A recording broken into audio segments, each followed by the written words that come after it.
50,000 years after civilization died, Leo stands alone in a frozen ash-covered tampa as Earth's last survivor. He cracks the contaminated ice, chews it without flinching, and the ring's blue system quietly tells him his lifespan still cannot go any higher. Leo can only give a bitter smile, because endless lifespan means nothing when the system keeps dragging him back from every suicide attempt. A giant mutated spider lunges out of the frozen sea, and Leo is so numb to life that he lets it bite his arm. The spider dies from his toxic flesh, while Leo's mangled arm heals in seconds and leaves him just as bored as before. Then an enormous Godzilla-like mutant charges from the sea, trying to crush the one human-shaped thing still standing. Leo answers with one light punch, blowing a hole straight through the monster's foot and body and dropping it dead. With the giant corpse sinking away, Leo finally acts on the one thing he still wants most, leaving this dead world forever. Inside the lifespan shop, he sorts by highest price and finds a single absurd answer at the top: transmigration to a random planet for almost every year he owns. He buys it anyway, gladly paying nearly all of his time just for a chance to see another sky. Even at the last second, Leo stomps up more radioactive ice and stuffs himself with it, trying to claw back a few extra years before the jump. The minute runs out, and Leo's body dissolves into dust over the dead ocean. When he opens his eyes again, birds are chirping, sunlight is warm, and the smell of living grass hits him like a miracle. The moment he realizes he really made it, modestly covered by careful framing and simple cloth, Leo collapses in tears, kisses the ground, and hugs the nearest tree like a man brought back from the dead. Drunk on the sight of life, he runs modestly covered by careful framing and simple cloth through the woods without noticing that every plant he touches is blackening behind him. A rattlesnake strikes his ankle, but its fangs cannot pierce his skin, and Leo already knows the snake just made a fatal mistake. His toxic body mutates the snake on the spot, and the creature swells into a blackened horror before exploding apart. The contamination starts killing the plants too, and Leo goes tense when the black spread creeps through the clearing. Luckily, the spread stops when some of the grass turns blue and seems to trap the pollution in one limited area. Shaken by how close he came to poisoning the new world, Leo decides to clean up every contaminated scrap by eating it himself. He swallows the tainted meat, roots, worms, and dead leaves until the dangerous patch is gone and his lifespan climbs back up again. After an hour, Leo checks his remaining years and realizes he finally has enough time to buy basic modern clothes again. The shop's prices sting, but he still spends years of his life on a t-shirt, jeans, socks, boxers, and sneakers because dignity is worth it. A cardboard box pops into existence, and Leo gets dressed with almost comical relief now that he can look human again. That small comfort leads to a harder truth. In this world, he can only earn lifespan by contaminating food first. He briefly considers living quietly like a normal man, but throws that idea away because he has no clue what kind of world he landed in. Leo settles on a sensible first plan: find water, then build shelter. In a burst of excitement, he kicks off the ground so hard that he launches 1,000 meters into the air to scout the land himself. From the sky, he spots a fortified town to the west, proof that this world has organized people and probably real danger too. He also sees a giant river crossed by a glowing rainbow bridge, where flying ships carry crowds across the water. The sight of so many people hits Leo hard, because for the first time in ages he is not alone anymore. He spots a stream to the east, drops back down hard enough to leave a crater, and heads for it next. As he walks to the stream, his footsteps quietly blacken the grass behind him, and the corruption starts spreading again in his wake. At the clear water's edge, Leo almost scoops a drink barehanded before he catches himself and realizes that would poison everything downstream. To keep the river safe, he spends more years on a hazmat suit, gloves, boots, and a plastic bottle before he dares touch the water. He checks the price of bottled water, decides that buying it would be stupid in a world full of rivers, and fills his own bottle instead. When he finally drinks fresh natural water, the taste is so good after 50,000 years that he nearly treats it like a miracle. Fed and calmer, he thinks through survival basics and decides there is no reason to make primitive tools when the shop can sell him a home. After a long shopping spree, a full campsite appears by the stream, complete with a modern tent, stove, gas, cookware, and a chair. The spending nearly wipes him out again, and Leo admits he is sick of grinding lifespan by eating polluted dirt. Even so, he immediately starts farming years again by taking off his gloves, blackening nearby grass with his bare hands, and chewing through it anyway. The reward is absurdly good here, with each contaminated strand giving him another year and making the ugly chore suddenly worthwhile. Then he pulls up a bizarre weed with a tiny humanoid root, and the little mandrake opens its eyes and screams right in his face. Annoyed, Leo spits on it, and his toxic spit mutates the mandrake instantly into a swollen black thing with a burst of long roots from its stomach. When the monster does not revive or fight back, Leo shrugs and decides weird food is still food. The first chew shocks him, because the black root tastes like a margarita, and suddenly this ugly plant is the best meal he has had in ages. Half an hour later, Leo is full, a little drunk, and sitting happily with only one hard pearl-like seed left over from the feast. He tosses the annoying seed into a basket like a basketball shot and actually celebrates the tiny score. His stomach growls right after, reminding him that a campsite still needs one very important thing he forgot to build: a toilet. So he buys a shovel and goes looking for a secluded place, quickly settling on a 5-meter boulder as a useful landmark.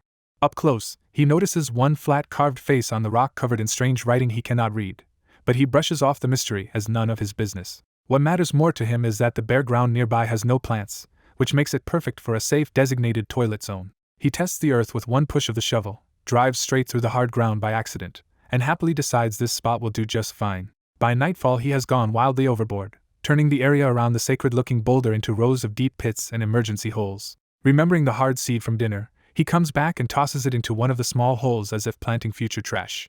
Then a status check makes him stop cold, because that one mandrake meal secretly gave him 100 extra years. Realizing rare plants here are far more valuable than anything on old Earth, Leo abandons sleep and starts ripping through the forest for more mandrakes.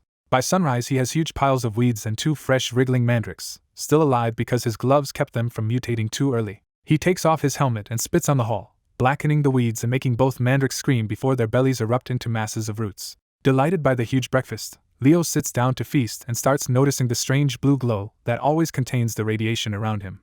He spends the whole day eating and enjoying his camp, so distracted that he never notices the abandoned seed near the boulder has already sprouted a black leaf. Far away at Magpie City's east gate, a teenage outer disciple named Gao Yan heads out for training with little but stubborn hope and 2 cheap swords. The guards know him well enough to skip the check, teasing little Gao as they ask if he is going back to the sword boulder again. Gao Yan admits he is still stuck at the muscle tempering stage, bullied by stronger disciples, and close to being thrown out of the sect. The guards can only encourage him to keep pushing for chi condensation and warn him to return before the forest predators come out at night.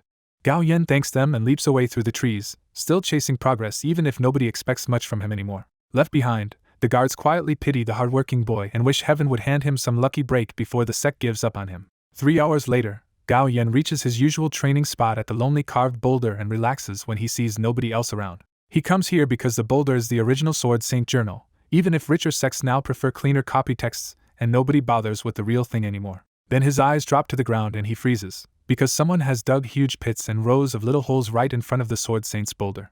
Gao Yan explodes in disbelief, staring at the desecrated site and demanding to know who dared defile the Sword Saint. Still furious and searching for whoever caused the chaos, Gao Yan suddenly notices patches of blue spirit grass on the plain. The moment he realizes they are spirit grasses, Gao Yan lunges over and starts harvesting them like a starving man who just found a fortune. He giddily imagines trading them for spirit stones, or eating them raw to gather enough chi to break through and avoid being expelled from the sect. He spends the next hour stripping the plain bare until his clothes are so stuffed with spirit grass that he can barely move. To carry even more, Gao Yan strips off his outer clothes, ties them into makeshift bags, and leaves the bundles by a boulder before heading east to wash up at the stream. At the stream, Gao Yan expects water and privacy, but instead he finds a strange campsite and a bizarre old man in a yellow sealed suit. Startled, Gao Yan tries to grab his sword and challenge the stranger, only to realize he left his weapon back with his clothes. When the elderly stranger looks him over, Gao Yan realizes how ridiculous he looks and blurts out that he is not some pervert. The old man's muffled reply is impossible to understand through the helmet, and the whole meeting turns even stranger. Then a sharp ringing and a bell-like chime slam into Gao Yan, and burning pain explodes in his eyes. When the pain clears, floating words appear in front of Gao Yan, showing his name, age, and the exact amount of lifespan he has left. Looking for answers, Gao Yan sees matching floating text around the old man too, and now the stranger is calmly poking at invisible screens. As soon as the elder's voice suddenly becomes clear, Gao Yan realizes some unknown power just removed the language barrier. Then Leo removes his helmet, and the aura pouring off his body hits Gao Yan like a sect master's pressure. Convinced he is facing a terrifying expert far above his level, Gao Yan drops to his knees and begs forgiveness. Leo just stares at the partly covered by simple modest cloth teenager kneeling in front of his camp and wonders what on earth this guy is talking about. A moment earlier, Leo had only bought the shop feature because the full universal translator was far too expensive, and he wanted some way to talk to another human. The feature promises a shop domain where visitors can see their lifespan, trade with it, and automatically understand Leo while they stay inside. Leo buys it on the spot, deciding the cost is worth it if it lets him have a real conversation again. He is asked to place the domain manually, so a bird's-eye map of the area appears with a green dome he can slide around like a simulation game. After testing where it can and cannot go, Leo settles the shop domain around his campsite, just short of the stream, and confirms it. Nothing obvious changes in the real world, but when Leo tests his voice and looks back at Gao Yan, he can finally speak clearly and see the boy's lifespan floating in front of him. Back in the awkward conversation, Gao Yan keeps apologizing because Leo's blunt tone sounds dangerous to him. Leo tells him to stop groveling and instead asks the much more obvious question: why is he still partly covered by simple modest cloth? Panicking, Gao Yan sprints off to fetch his things and returns a few minutes later properly dressed, though still covered in dirt and blue grass. After a painfully awkward silence, Leo finally gets to the point and asks if Gao Yan wants to buy some of his weeds. Gao Yan thinks the weeds look powerful, but he has no spirit stones on him, so he can only refuse as politely as possible. Leo shocks him by saying he does not want stones at all, only Gao Yan's lifespan, which the new floating status has already made impossible to ignore. Leo sweetens the pitch by offering one black weed for just 1 year, but Gao Yan quietly decides survival matters more than the exact terms of this insane deal. He agrees to buy only one, and Leo's face instantly falls because that is a terrible sale. The trade goes through the shop system, and a bundle of black grass floats over to Gao Yan as 1 year is deducted from his lifespan. The moment he catches it, Gao Yan nearly throws it away because the bundle is burning hot. That heat reminds Gao Yan of the legendary mystic herbs from herbology lessons, so he asks what exactly Leo just sold him. Leo casually calls them his snacks, which only makes Gao Yan more convinced he was either scammed by a lunatic or handed a treasure by a terrifying master. Choosing caution over doubt, Gao Yan drops into a grateful bow and thanks Leo as if he has received a precious blessing. Leo finally gives one genuinely useful warning: soak the stuff in freezing water first, or eating it raw will make Gao Yan swell up and die. Memorizing that advice, Gao Yan gathers his blue and black grasses, bows deeply one last time, and leaves the campsite alive. Once the boy is gone, Leo glares at the system menu and grumbles that this translation perk already cost him a brutal 100 years. Then a delayed worry hits him, and Leo awkwardly wonders if selling radioactive grass to the teenager was maybe a terrible idea. Meanwhile, Gao Yan endures the bundle's burning heat all the way back to the city and rushes through the gate in a hurry to reach the sect. He brushes off the guard's questions with a shaky story about meeting a powerful senior, and races straight for the sect dorm area. Ignoring everyone on the road, Gao Yan races through the city and sect entrance toward the Outer Disciples' Contribution Pavilion, the one place he can turn herbs into resources. Inside the busy pavilion, Gao Yan ignores the mission boards and hurries toward the exchange counter with his grasses. The deacon asks for his token, and when Gao Yan fumbles it onto the counter, blue spirit grass spills out in front of her. The deacon immediately recognizes the herb's quality and asks why an ordinary outer disciple has spirit grass at all. Not wanting the sect to learn about the remaining patch in the forest, Gao Yan lies that a mysterious senior sold the herbs to him. His story only gets stranger when he claims the man's aura was as bright as the sect master's, but he was too frightened to ask a name. Even so, the deacon finishes grading the batch and tells Gao Yan the blue grasses are worth 69.5 contribution points. Gao Yan immediately chooses spirit stones over technique books, desperate for usable money instead of long-term options. A moment later, he receives 34 spirit stones and walks out glowing with relief and greedier ambition than before. After Gao Yan leaves, the deacon pulls his dusty record and discovers he is usually almost worthless as a contributor. That makes today's windfall look even more suspicious, so she logs the herbs as gifts from an unknown senior and flags Gao Yan for an internal background check. Back at camp, Leo keeps happily eating mutated mandrakes until his stomach finally rebels. He rushes to his crude toilet area behind the boulder, strips out of his suit and clothes, and squats over one of the small holes he dug earlier. Afterward, Leo covers the mess, grumbling that 50,000 years of mutation still did not cure him of diarrhea. But the buried spot turns black, leaks colorful aurora, and reeks of burning iron, so his contaminated waste is clearly mutating the ground again. Extra dirt does nothing, so Leo solves the smell the simplest way he can think of by hauling the huge boulder on top of the problem. Even that only convinces him his toilet pit was too shallow, so Leo starts digging a much deeper solution. A full day later, Leo has carved out a 20-meter crater, only to discover damp walls and underground water at the bottom. That instantly turns the whole thing from inconvenience to environmental disaster in his mind, because radioactive waste leaking into groundwater could ruin the world. He finally checks the shop for a proper fix, realizes he should have done that from the start, and buys a septic tank for 50 years of lifespan. Leo spends the next stretch of time fitting the tank and pipes into the crater until he finally has a sealed system that should contain the contamination. Just when the job looks finished, black roots suddenly burst from the wall and wrap themselves around the septic tank. Leo recognizes the sweet mandrake scent and realizes one of the buried seeds must have grown into this thing. When Leo jokingly asks if it wants his organic fertilizer, one of the roots actually wiggles back as if it understood him. Too stunned to argue with a plant that might be helping, Leo leaves the roots in place and buries the system with only the toilet pipe exposed. He mounts a modern toilet seat on top, creating the strangest outhouse in the wilderness, but leaves it sitting in the open for now. Then Leo notices the old boulder itself has changed, cracking open as blue smoke and new growth push out from inside it. Half amused and half worried, Leo names it the rock tree and tells it not to spread his contamination into the rest of the forest.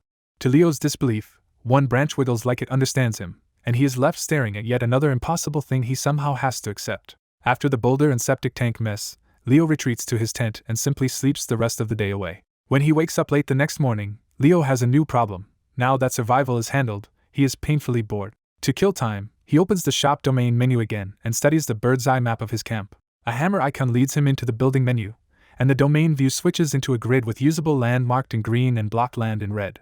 There is only one starter building available, a humble store, and it costs a brutal 500 years of lifespan. Leo snaps in disbelief because after all his recent eating and spending, he only has 300 years left and cannot even test the feature. He remembers that he used to farm huge amounts of lifespan by eating mutated creatures, but in this world he is afraid of poisoning the environment and wrecking the ecosystem. With no cleaner option in sight, Leo strips off the hazmat suit and decides to contaminate the forest on purpose just to make more edible weeds. Wherever his bare body touches, healthy grass blackens and nearby plants shift blue, proving his radiation still mutates everything around him. He squats in the dirt and starts plucking black grass and hunting for more mandrakes, reduced to farming corruption out of boredom. The work is so depressing that Leo jokes to himself that pulling weeds might be his whole life now. While he keeps yanking weeds, he remembers Gao Yan and dryly hopes the boy at least did not mutate extra limbs.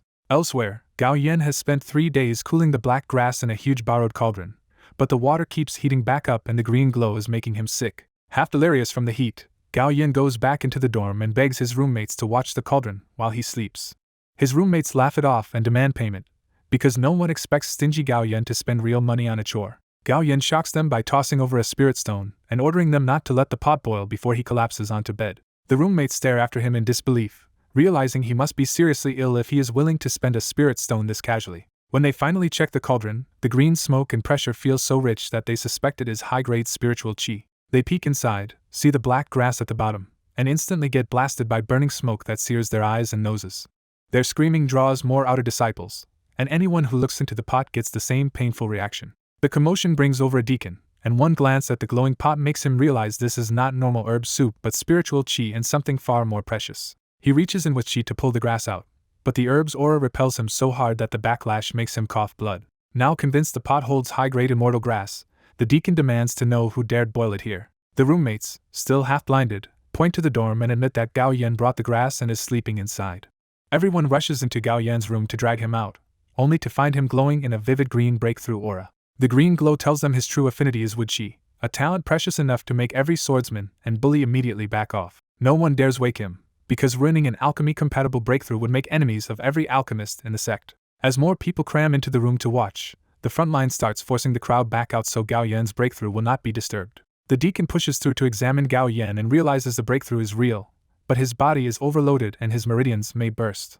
He orders the disciples to run for an elder and bring a chi stabilization pill and a meridian nourishment pill before the boy tears himself apart. As the others sprint off, the deacon sits in front of Gao Yan and prepares to draw out the excess with chi himself. Before the deacon can act, Gao Yan jolts awake and vomits corrosive green fluid onto the floor. He is burning with fever and stomach pain, but the deacon checks his pulse and finds that the breakthrough has already finished. Then the deacon gives him the news straight. Gao Yan has entered the chi condensation stage.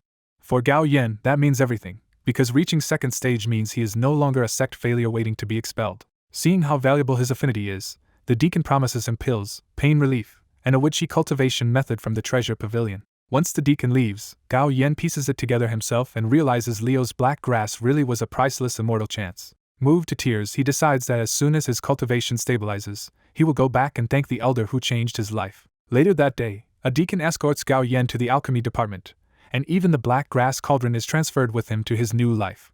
By the next day, Gao Yan no longer lives with the outer disciples and is already being treated as a future alchemist. Once an alchemy elder confirms his wood chi, Gao Yan is accepted as a core disciple, and the stunned reactions around him make it clear his status has changed overnight. Back at his old dorm, the cauldron turns into a pilgrimage site where outer disciples sit around inhaling the green gas and hoping it will awaken hidden talent in them too. At the contribution pavilion, scholar elders keep auditing disciple records when Gao Yan's file reaches one elder's desk. The elder laughs at Gao Yan's old evaluation, then spots the strange note that his spirit grass came from a rogue cultivator in the Sword St. Boulder Forest.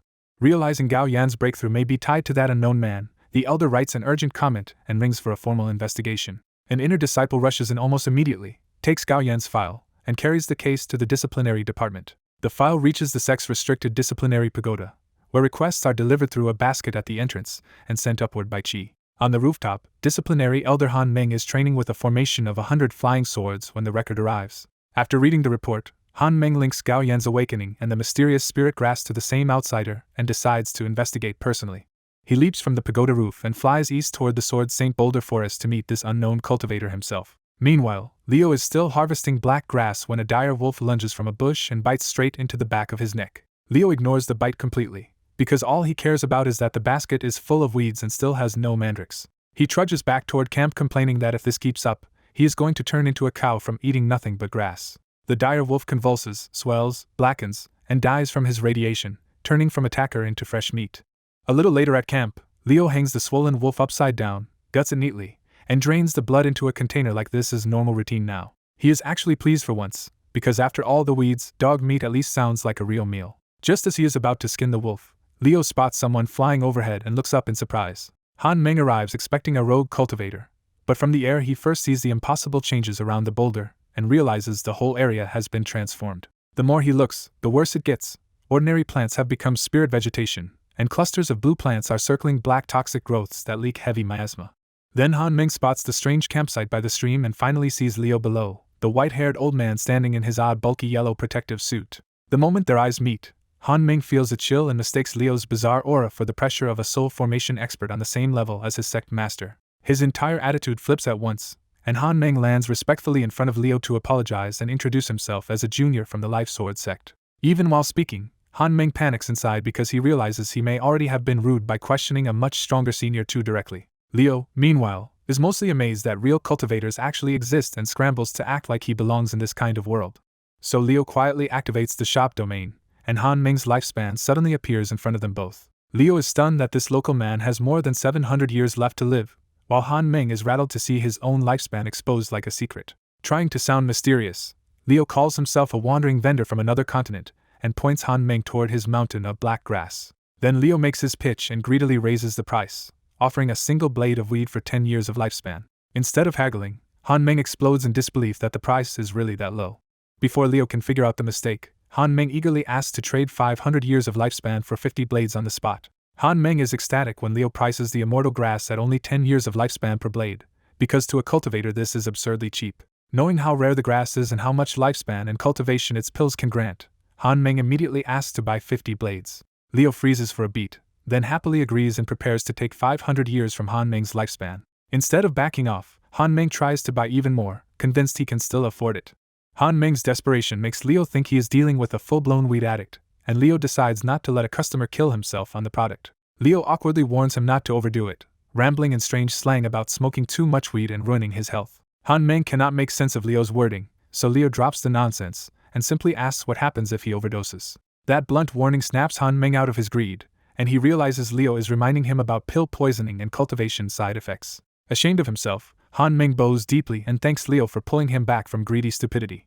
Leo goes through with the sale anyway, tossing over 50 black grass blades as Han Meng happily stores them away. As Han Meng watches his lifespan drop, he asks one more time for Leo's identity, or Taoist name. Not understanding the custom at all, Leo improvises and tells him to call him Florida Man. Han Meng is baffled by the strange title, but he takes it as proof that Leo must be some obscure expert with a grand background. Before leaving, Han Meng thanks Leo again, invites him to the Life Sword sect, and tosses him a gold medallion as proof of goodwill.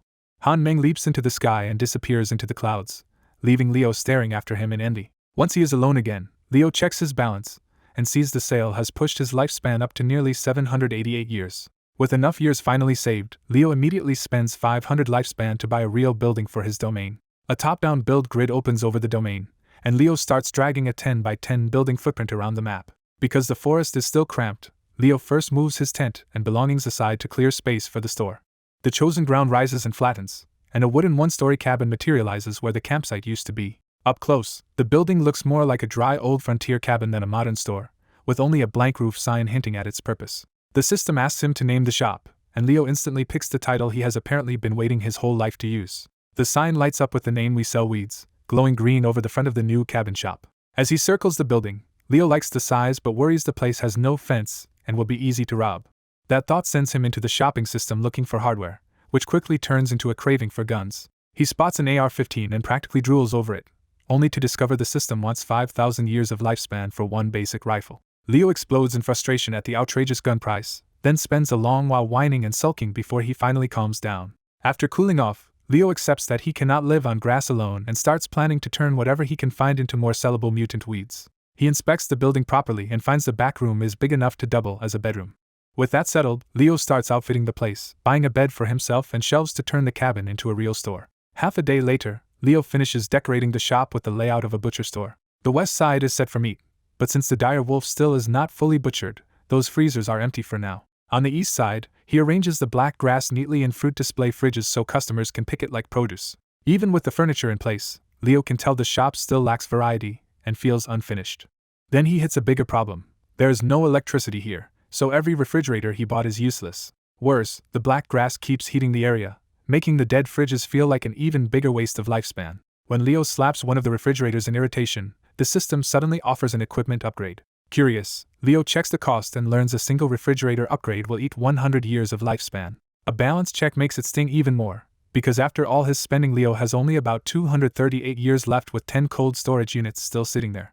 Even so, he decides to test one upgrade and spends the 100 years. The upgraded fridge immediately starts glowing to life, running without a power cord and pushing out real cold air. That success is enough for Leo to upgrade a second fridge on the spot, burning another 100 years to secure at least some working storage. Now limited to 2 working fridges, Leo reorganizes the grass inside and puts the rest back outside, planning to eat the leftovers later to recover lifespan. Back at the sect, Han Meng races into the tallest pagoda and reaches the top floor to see his father.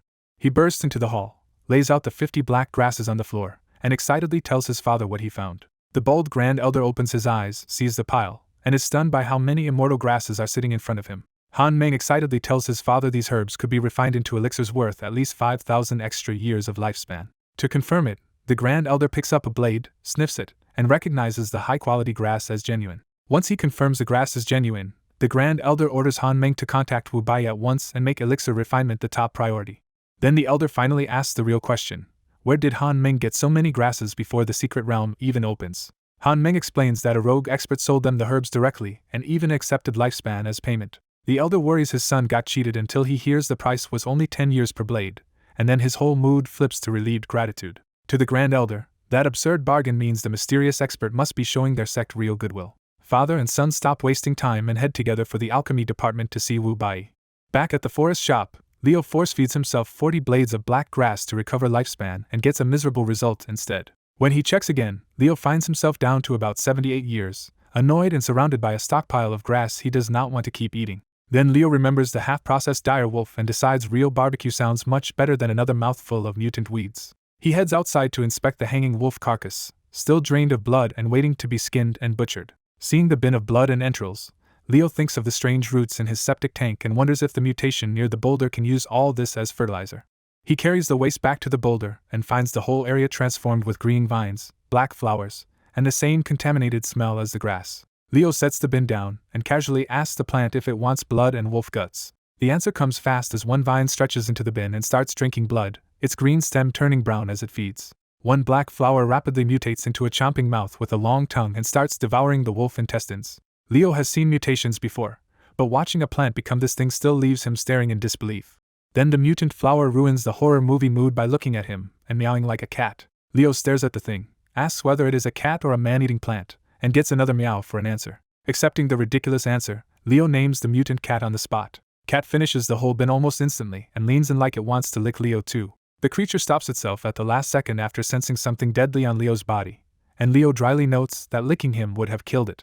Hissing in fear, Cat backs off, and Leo laughs before carrying the empty bin away. As soon as Leo leaves, Cat settles against the boulder with a sly grin and sends more vines and roots creeping into the forest. Nearby trees slowly turn blue and start leaking dense fog, showing that Leo's new pet is already changing the whole forest around him. Back at camp, Leo gives up on proper butchery and stares at the skinned dire wolf, realizing most of its black, inflamed meat looks rotten and barely edible. He cuts the wolf into sections and keeps only the least ruined meat, but the moment he handles the bones, they warp into soft black jelly with a horrible fermented stink. Leo still bites into a jelly rib to test it, forcing himself through the fishy smell and deciding it is unpleasant but not actually inedible. Thinking the black grass might work like spinach, he rushes to his store, wraps the leaves around the jelly bone, and makes the flavor somehow even worse. Instead of giving up, Leo gets excited and jumps straight to a new plan: turn the salty grass and jelly into seasoning and compare real salt brine steaks against mutant ingredients. Meanwhile, at the Life Sword Sect's alchemy farmland, Han Ming and Han Hao bring one black blade of grass to the elder alchemist Wu Bai to test what it really is. Wu Bai barely reacts and casually identifies the black grass as a 1,000-year immortal grass, which instantly tells the father and son that Gao Yan was not the only one who found this treasure.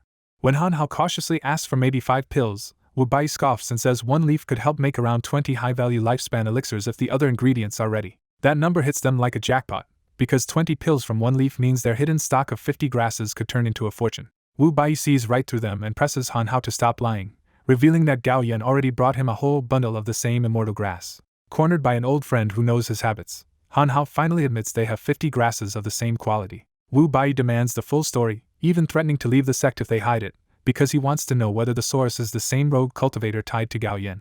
Han Ming takes responsibility and admits he bought the 50 grasses from a rogue cultivator in the forest for 500 years of his own lifespan. Wu Bai immediately tests the danger of that deal, but Han Ming insists the seller was no evil cultivator at all and carried the same bright aura as the sect master. Satisfied enough to continue, Wu Bai sets a harsh price for helping them, half the completed pills, because he thinks they shamelessly exploited a righteous stranger. Han Hao argues, but Wu Bai gets angrier and bluntly tells Han Ming he failed a character test by grabbing so much instead of taking only 1 or 2 leaves. Han Ming accepts the criticism and apologizes, because deep down he knows Wu Bai is probably right about his greed.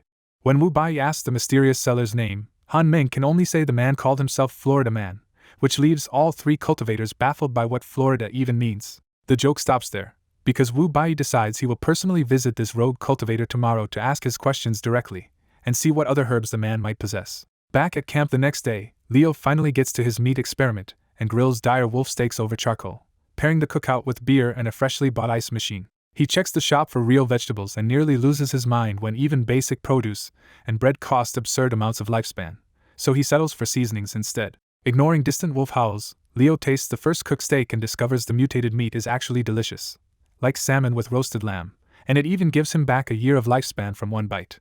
That good mood lasts right until 7 dire wolves step out of the woods and surround his barbecue. Leo is more annoyed than scared, because his fridges are already full, so instead of killing all of them he decides to buy cages and keep some alive for later. As one wolf lunges for his throat and 2 go low for his legs, Leo tilts aside, puts down his plate, and calmly starts gearing up so he can handle them without touching bare skin. He answers with one kick so brutal it blows a wolf's head apart, stunning the rest on the spot. Before the pack can recover, Leo grabs 2 wolves by the neck and drags them straight into the first cage. Another wolf clamps onto his ankle, but the bite cannot pierce his boots or skin, so Leo simply peels it off and notices its fangs are already rotting from contact. Leo calmly yanks the damaged fang free and throws that wolf into the second cage too. The 3 remaining wolves make one last petty move by stealing his half-eaten steak instead of attacking him. That turns out to be a fatal mistake, because the wolves collapse foaming at the mouth after eating mutated meat they cannot handle. Seeing them poison themselves, Leo remembers the old wasteland rule: unless a body has mutated enough to survive radiation, eating mutated flesh just kills it. He buys 3 more cages, locks up the sick wolves for later butchering, and updates the count with dry humor. He now has 4 extra carcasses, including the one he kicked to death. Once the mess is under control, he hangs the headless body upside down to drain, salvages the still edible steaks, and goes right back to cooking. 20 minutes later, Leo is stuffed, tosses the leftovers into the bin for Cat, and washes up by the stream. His lifespan has climbed to just under 129 years. But Leo is still dissatisfied because one good meal is nowhere near enough to fund all the upgrades he wants. Far above the forest, Wu Bai arrives alone and finds the area around the Sword Saint boulder transformed into a glowing blue ecosystem with a sinister green aura buried inside it. As an alchemist, he recognizes the aura as a sentient wood-type monster and decides a second stage plant should be harmless to someone at his level. Then he finally sees the monster itself, Cat, a giant black champer plant wrapped around the boulder, looking up at him and meowing like a house pet. Wu Bai can hardly believe what he is looking at, and when Cat meows again with its mouth open for food, the old alchemist decides this thing needs dealing with later. Refusing to pick a fight before meeting the rogue cultivator, Wu Bai leaves the meowing plant behind and heads for the wooden cabin by the stream. Cat is left hungry and disappointed for about 2 seconds, until the wind brings the smell of grilled meat and fresh wolf blood from Leo's camp. Hungry again, Cat lets its roots and vines wriggle free from the boulder and starts crawling after the smell toward Leo's store. With more wolves on hand, Leo calmly starts processing the headless carcass outside his shop and upgrades a freezer chest so the clean meat will keep. He tests the leftover normal bones with his bare hand, and the contamination effect is immediate. Leo casually dumps the black jelly into a bin, already thinking of it as future fish sauce or food for Cat. After finishing the first carcass, he turns to the 3 dying wolves in cages and drags one out for the next round. Just as Leo hangs the wolf upside down, an elderly bald cultivator drops down behind him and announces himself. Wu Bai introduces himself as Green Thumbs from the Life Sword sect, and Leo instantly treats the stranger like a potential customer. Leo gives his fake Taoist name as Florida Man and assumes word of mouth is already bringing him more buyers. Wu Bai studies the cages, the hanging wolf, and Leo's strange grill setup, and his suspicion only grows. When Wu Bai questions why a cultivator would still cook, Leo answers like a laid-back old man who thinks a long life should still be enjoyed. At the same moment, Leo quietly checks Wu Bai's lifespan and is impressed to see the old alchemist still has more than 800 years left. Pleased by the number, Leo heads back into the cabin and returns with an armful of black grass to pitch another sail. A few minutes earlier, Wu Bai had already been spying from a pine tree, watching Leo butcher wolves like an ordinary commoner instead of a true expert. Wu Bai compares Leo to real 6th-stage cultivators and realizes something is off. Leo has the same colorful aura as a top expert, but none of the crushing pressure that should come with it. That contradiction makes Gao Yan's story even stranger, because no ordinary disciple should have been able to speak to someone at sect master level and walk away unharmed. Even Leo's slow reaction when Wu Bai finally lands nearby deepens the mystery, because he looks either oddly weak or absurdly confident. Back in the present, the floating lifespan menu shocks Wu Bai, and he immediately tests it with his hand like he cannot believe what he is seeing. Then Leo casually offers him the black grass, and Wu Bai is thrown again when he realizes this strange old man is holding high-grade immortal herbs like they are nothing. Overwhelmed, Wu Bai stops pretending and bluntly asks who Leo really is. Leo just repeats that he is Florida Man, which only pushes Wu Bai to ask what Florida even means. Leo answers with a teasing half-truth, calling it a faraway place so distant that Wu Bai could never reach it in his lifetime. The mention of another world and a journey that would take billions of years makes Wu Bai jump to a wild conclusion. Leo must be a cultivator from a higher realm. Still needing answers, Wu Bai asks which sect Leo belongs to, hoping to pin down his motives. Leo admits he is alone, so Wu Bai immediately probes the part that matters most to him now, whether Leo cultivates life force and wants his lifespan. Annoyed by the interrogation, Leo sticks to his merchant act and says he simply trades weeds for lifespan. To sweeten the pitch, Leo reaches into the trash for a jelly bone sample, but while he does, the blood and organs in the bin quietly mutate even further. Leo offers the black jelly-like cheap monster scrap, and Wu Bai steps closer for a proper look. The instant Wu Bai examines it, he identifies it as something impossibly precious, what looks like Fenrir bone marrow essence. That sends Wu Bai rushing to the trash bin, where the black blood, organs, and bones look to him like a pile of priceless immortal beast materials being wasted. Wu Bai is so horrified by the waste that he almost coughs blood, asking if Leo understands what he is throwing away. Leo's answer lands like a slap. To him, all of it is just cat food. Even reeling from that answer, Wu Bai forces himself to stay clear-headed and wonders if Leo is testing him the same way he tested one of his juniors. Leo sees a nervous customer he can work with, so he smoothly offers to sell the whole bin if Wu Bai wants it. When Wu Bai asks the price, Leo leaves the number to him and says he only wants lifespan, not money. That terrifies Wu Bai even more, because he becomes convinced this is a higher realm expert deliberately testing whether he will act greedy. Wu Bai finally blurts out 200 years, trying to sound bold while still protecting himself. Leo's surprised reaction makes Wu Bai panic and raise it to 300 on the spot. Leo still looks too stunned, so Wu Bai talks himself into the idea that even 300 years is an insulting lowball for immortal beast material. After one last desperate calculation, Wu Bai offers almost everything he has left, 800 years of lifespan. Leo is floored that anyone would throw away 800 years for trash, and for once his conscience kicks in. Instead of taking everything, Leo cuts the price down to 500 years and refuses to strip Wu Bai dry. Leo even explains himself, saying he still needs Wu Bai alive, useful, and able to spread the word about the store. To seal the deal, Leo also throws in the black grass bundle, making the bargain look even more unbelievable to the alchemist. Wu Bai realizes the bundle contains even more immortal grass than Gao Yan and Han Hao received, and the old alchemist is moved to tears. Convinced Leo is a righteous senior rather than an evil scammer, Wu Bai drops into a full kowtow and swears a Dao oath of loyalty. Leo has no idea what just happened, but while staring at the empty land around the store, he suddenly gets a practical new business idea. He decides weeds are not enough and asks Wu Bai to help him buy local fruits, vegetables, and seeds so he can start growing crops here. As an alchemist, Wu Bai immediately reads that request as a plan to turn the corrupted blue forest into spirit farmland, and now he wants Leo to stay even more. Wu Bai eagerly promises to fetch the best seeds himself, fully treating Leo like a benefactor worth serving. When Leo starts to bring up payment, Wu Bai cuts him off and insists he will handle everything himself. After Wu Bai leaves, Leo rushes back inside grinning over his 500-year profit and immediately upgrades more freezer chests to sort the wolf meat. Still pleased with himself, Leo heads back outside and freezes when he sees Cat casually eating one of his wolves at the butcher area. Leo scolds the plant for stealing his food, but Cat just hisses and keeps chewing, too hungry to care. Watching Cat struggle with bones, Leo changes tactics and offers to process the wolf into softer parts if the plant stops stealing whole carcasses. Leo tries using the shop domain on Cat and nearly chokes when the status window says this newborn plant already has 700 years of lifespan. Greedy for that lifespan, Leo tests whether he can siphon it off, but the system flatly blocks him because Cat has to consent first. So Leo decides to tempt Cat instead, dragging out another wolf, killing it with his bare mutated hand, and butchering it for blood and organs while Cat stays busy nearby. While sorting the organs, Leo keeps stumbling over the word alchemist and wonders why Wu Bai treated these blackened parts like treasure. Leo offers Cat the softer blood and intestines in exchange for lifespan, and the plant instantly abandons the hard carcass to dive at the bucket. To make the rest edible too, Leo spits on the half-eaten corpse, mutates it black, and chops it into small pieces for Cat. Cat devours the bucket and the chopped mutant meat like a glutton, and Leo starts eyeing the plant as a possible lifespan farm. Then the status window updates, and Leo is stunned to see Cat's lifespan jump from 700 to 2,300 years just from eating the mutated meal. When Cat tries to move on to another hanging wolf, Leo blocks the way and demands payment in lifespan before any more food. Cat cheerfully agrees in its own way, and Leo gets a system alert saying he just received all 2,300 years at once. Leo realizes too late that Cat gave everything, and the plant immediately withers into a dying, sluggish lump. To save it, Leo shoves the spare liver and squeezed heart blood into Cat until its status crawls back up to 200 years and its color returns.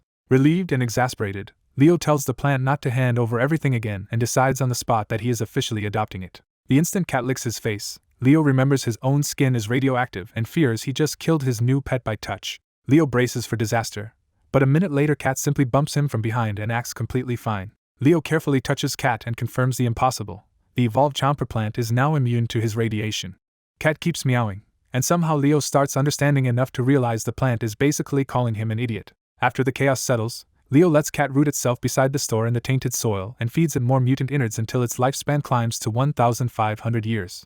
With his new lifespan total over 2,100 years, Leo tries to upgrade a refrigerator again and gets blocked by a new requirement he never knew about. So he tests the building itself and nearly yells when the wall offers a level 2 shop upgrade for a brutal 1,000 years. Guessing level 3 will cost even more, Leo shelves the upgrade for now and turns his attention back to the 3 caged wolves he plans to butcher tomorrow. Behind the store, Leo studies the empty smoky plot and decides he wants to clear out the pine trees to make a proper 10x10 backyard farm. Instead of tools, Leo just wraps his arms around a full pine tree and rips it out of the ground like it weighs nothing. Cat watches that display in terror, scrambles out of the soil, and retreats to the roof to keep a safer distance from its new owner. Leo keeps going until 7 mutated pine logs lie in a row, and he starts wondering if the blackened leaves and nuts might also be worth selling. A reflexive mosquito slap finally jogs Leo's memory, and he blurts out the word he has been missing all day, alchemist. That realization makes the black grass and mutant organs click for him, so Leo opens the build menu to see whether the shop system has anything related to alchemy. He finds a basic alchemist workshop, but it needs a level 2 store first, so now Leo has a clear goal and an expensive new problem. The next day Leo decides that if he wants the workshop, he first has to finish clearing the backyard. While yanking out a thorn bush barehanded, Leo gets bitten and spat on by a snake, but its fangs and venom still cannot really hurt him. Leo casually flings the snake away, where it mutates, swells, and dies from his contamination instead. Before Leo can even think about processing it, Cat darts in and eats the dead snake whole because blood is blood. By sunset Leo has turned the thorn vines black and hard, and out of boredom he starts cracking the longest one around like a whip. One careless swing slices a pine tree in half 30 meters away, and Leo instantly stops playing around when the forest crashes down around him. He quietly coils the dangerous vine and hangs it behind the store just as another visitor comes flying in at high speed. The visitor is Wu Bai, and he descends in front of the store with 30 baskets full of produce Leo asked for earlier. Wu Bai refuses payment, saying Leo already gave him far more than enough and he even plans to gather more vegetables from nearby towns. Since the timing is perfect, Leo finally asks what Wu Bai actually wants the wolf blood for, and the old man admits it is for rare cultivation pills. Wu Bai goes further and explains that Leo's mutated blood and innards look like legendary Fenrir ingredients, while the black grass is immortal grass used for lifespan extending pills. To test that claim, Leo points at the untouched wolves in the cages, and Wu Bai laughs because those are just ordinary animals until Leo mutates them. Leo keeps that secret to himself, thanks Wu Bai for the delivery, and watches the alchemist depart into the night again. While flying home, Wu Bai looks back and sees the forest around Leo's cabin changing, with thick fog and glowing pines convincing him an even richer spirit farm is forming. The more he thinks about it, the more convinced Wu Bai becomes that Leo is a higher realm botanist worth showing off at the sect's future alchemist gathering. Back at the sect, Wu Bai finds Gao Yan sitting alone in the herb garden at night, quietly staring at a fresh coriander sprout. Gao Yan explains he was curious about spirit coriander and noticed a new sprout growing at night, so Wu Bai starts teaching him what the herb is actually used for. Wu Bai explains that spirit coriander is valued because it suppresses foul smells and helps stabilize clashing fire, and Wuqi during pill refinement. But the lesson also opens Gao Yan's insecurity, and he admits he feels out of place because he can only use Wuqi while other alchemists use fire. Wu Bai smacks sense into him and insists Gao Yan's Wuqi is a future advantage, because once he reaches golden core and adds fire chi, other alchemists will need his rare wood essence. That lands exactly right, and Gao Yun bows with renewed determination as his master leads him off for tea and more herb lessons. Back at the store, Leo sorts through the delivery and discovers most of it is just cabbage and potatoes, with a few baskets of bananas and one basket of coriander. He tests the cabbage with his bare hand, mutates it purple and smoky, and then finds it tastes surprisingly soft, sweet, and actually good. The system rewards the whole experiment with 5 more years of lifespan, proving mutant vegetables can feed him and pay him back. Leo gloves up and methodically stores the cabbages in the freezers, leaves the potatoes out, and sets the green bananas aside to ripen later. When he reaches the coriander, Leo notices this batch already feels wrong in a promising way, giving off warm blue air like it is not normal produce at all. A taste test hits him with a shock of nostalgia, because this spirit coriander somehow carries the faint flavor of coffee. Moved almost to tears, Leo treats the coriander like a miracle and immediately mutates another stalk to see how far this can go. The instant the stalk blackens and steams, the smell turns into unmistakable hot black coffee filling the store. He rushes for a cup of water, drops the mutated herb in, and watches it brew itself into a black steaming drink. One sip confirms it, and Leo explodes with joy because in this absurd world he has somehow made coffee again. 1 cup of coriander coffee gives Leo a full extra year of life, but it also leaves him painfully wide awake with bloodshot eyes. The hot mutated coriander is too dangerous to leave out and too hot for the fridge, so Leo realizes he can turn the problem into a permanent coffee setup.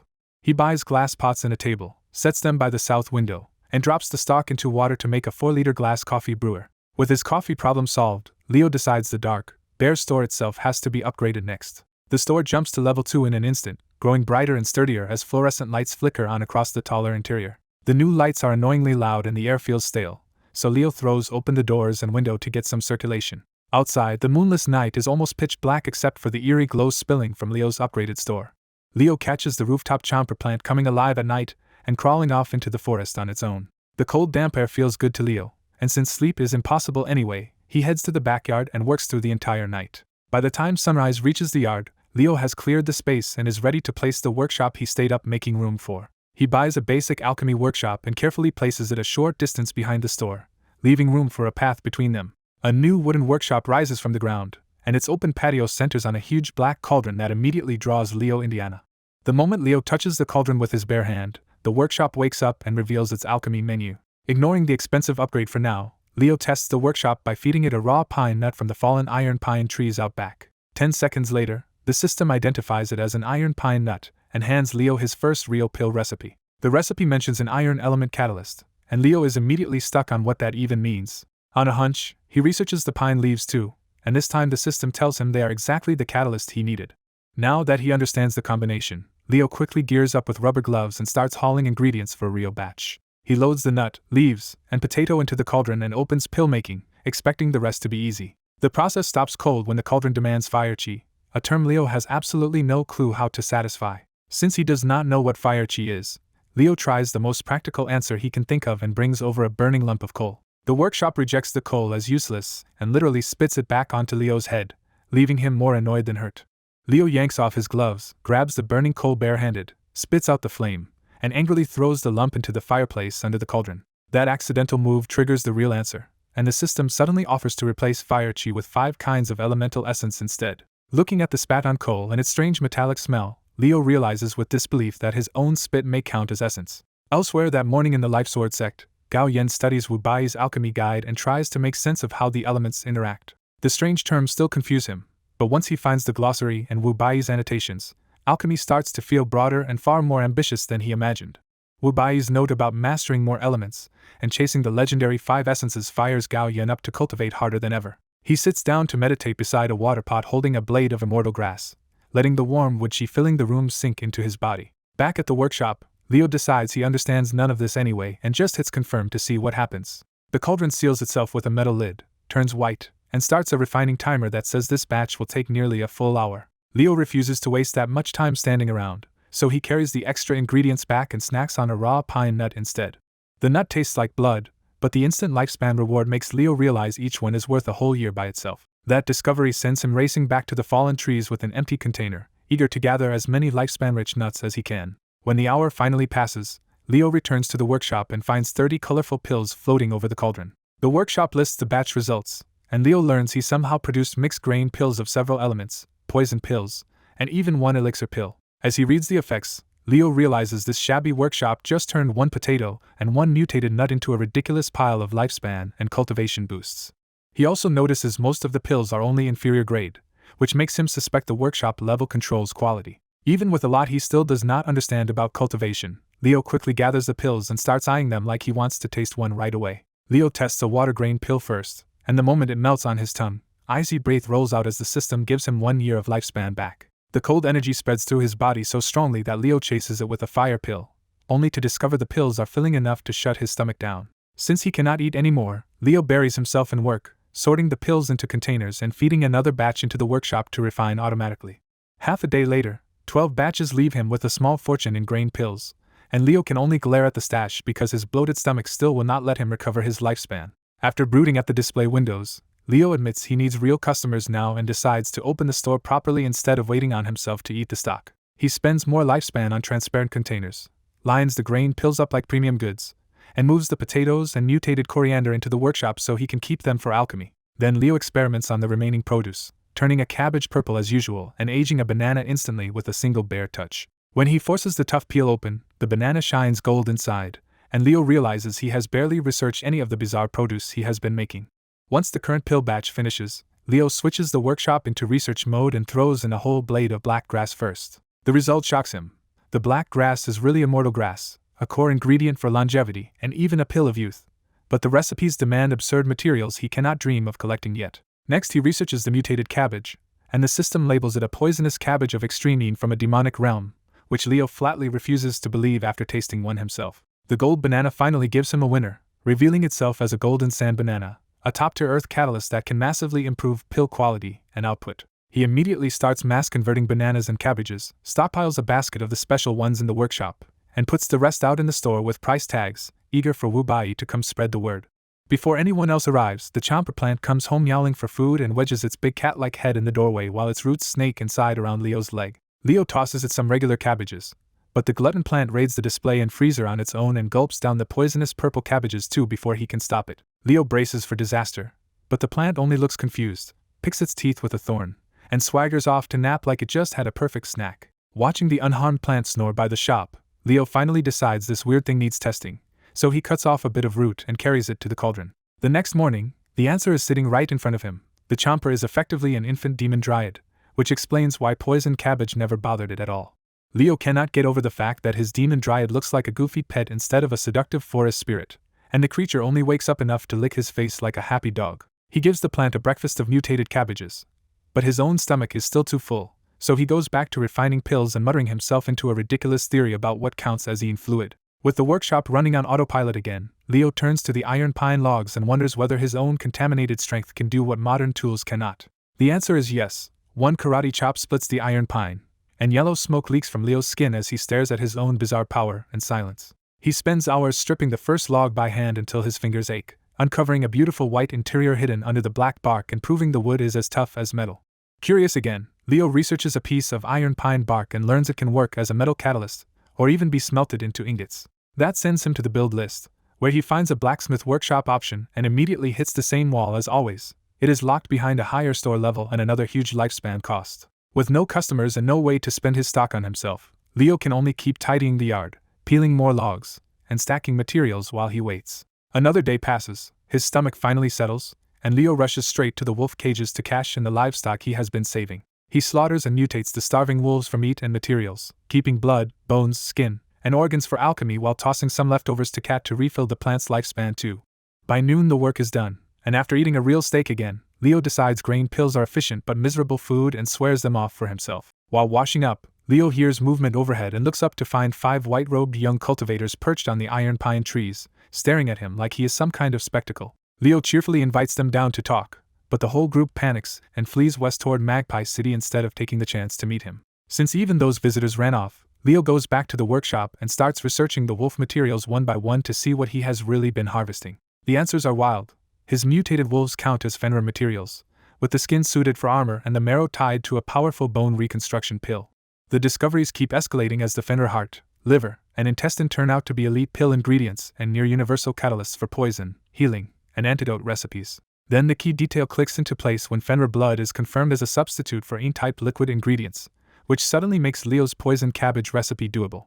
He even realizes Wu Bai was right to treat the scraps as treasures, but Leo still does not regret the earlier trade because the vegetables and supplies were worth it to him. Mostly for fun, Leo decides to cook a real poison next, throwing in a cabbage of extreme mutated wolf blood, wolf intestine, and a bit of his own spit before starting the refinement. The workshop answers his enthusiasm with a 6-hour timer, and Leo's excitement dies on the spot when he realizes this poison will take forever.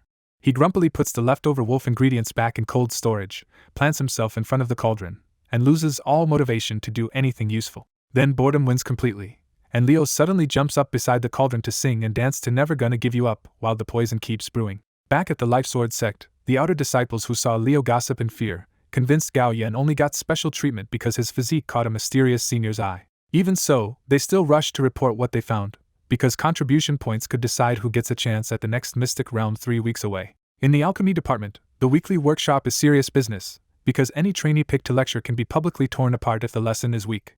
Gao Yan slips into the audience like always, still unable to make pills himself but eager to soak up every bit of free knowledge. Today's lecturer is Jin Yong, a 22-year-old guest alchemist from the Sixth Element sect whose body already shows the cost of working with poison every day. Jin Yong opens by explaining that poison is not just for killing, and he plans to prove it by turning bone-rotting sap into medicine.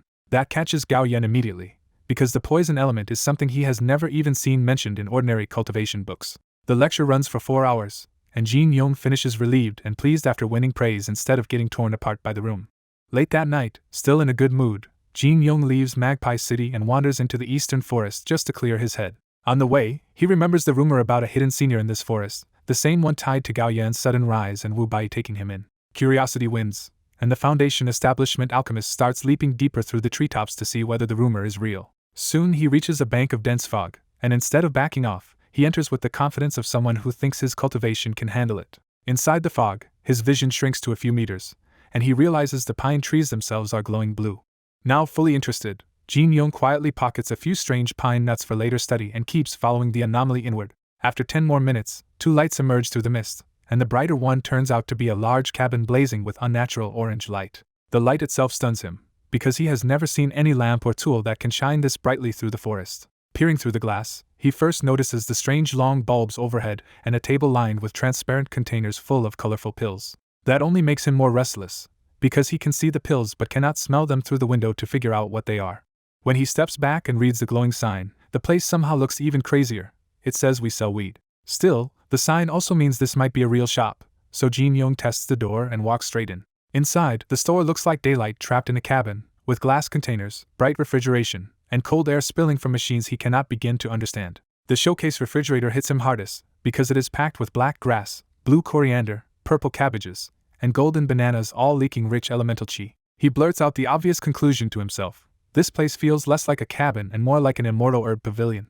Then he checks the other fridges and finds the place even stranger, because beside priceless herbs, Leo is also storing meat, blood, and organs like a market butcher. A new smell pulls him to the south corner, where a pot of black liquid and blue coriander makes him want to drink it before he can explain why. Before he opens it, the back door creaks and Leo walks in carrying a glass pot of purple poison while wearing strange gloves. Leo just asks the obvious question, but Jin Yong is already distracted by the poisonous scent coming off the purple liquid. Then Jin Yong notices the terrifying aura around Leo and instantly judges him to be a soul formation expert on the level of a sect master.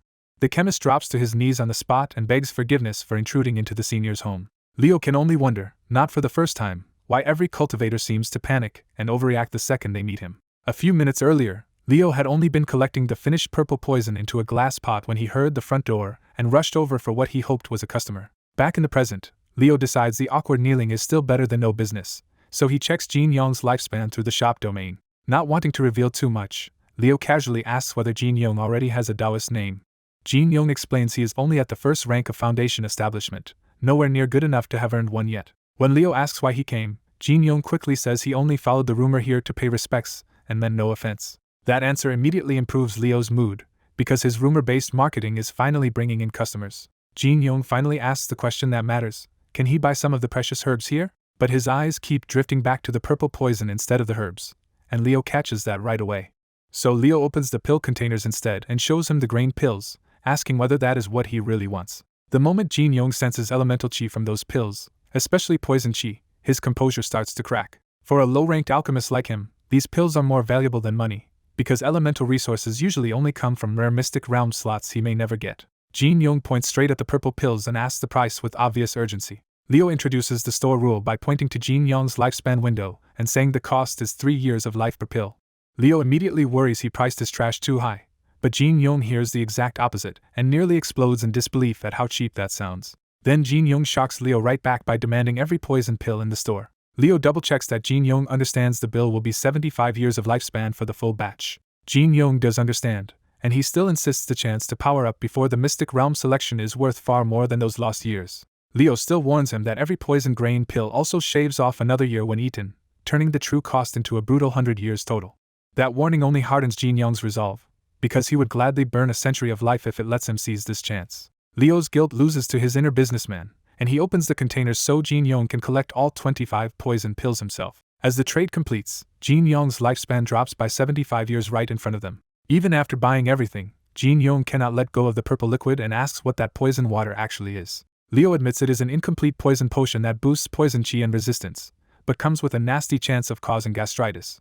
He tries to discourage Jin Yong from being greedy, warning that this half-finished stuff could damage his constitution. Jin Yong backs down only halfway and begs for even a tiny amount, saying a few drops would be enough. Since the man insists, Leo decides to let him learn the hard way and agrees to give him some. Jin Yong instantly produces a small bamboo canteen, empties it, and offers it up like a sacred vessel. Leo fills the canteen almost to the brim with the purple poison and seals it carefully without wasting a drop. Then Leo casually gives it away for free as a promotion, which completely overwhelms Jin Yong. Jin Yong drops into a full kowtow and swears he will repay this kindness once he succeeds. Leo has heard that kind of vow before, so he cuts straight to what he actually wants: spread the word that his shop sells cheap pills and weeds for lifespan. Jin Yong slams his head down again and promises to tell everyone in the Sixth Element sect, even the elders. Before leaving, Jin Yong finally asks the senior's name, and Leo proudly gives him the grand title he made for himself, Florida Man.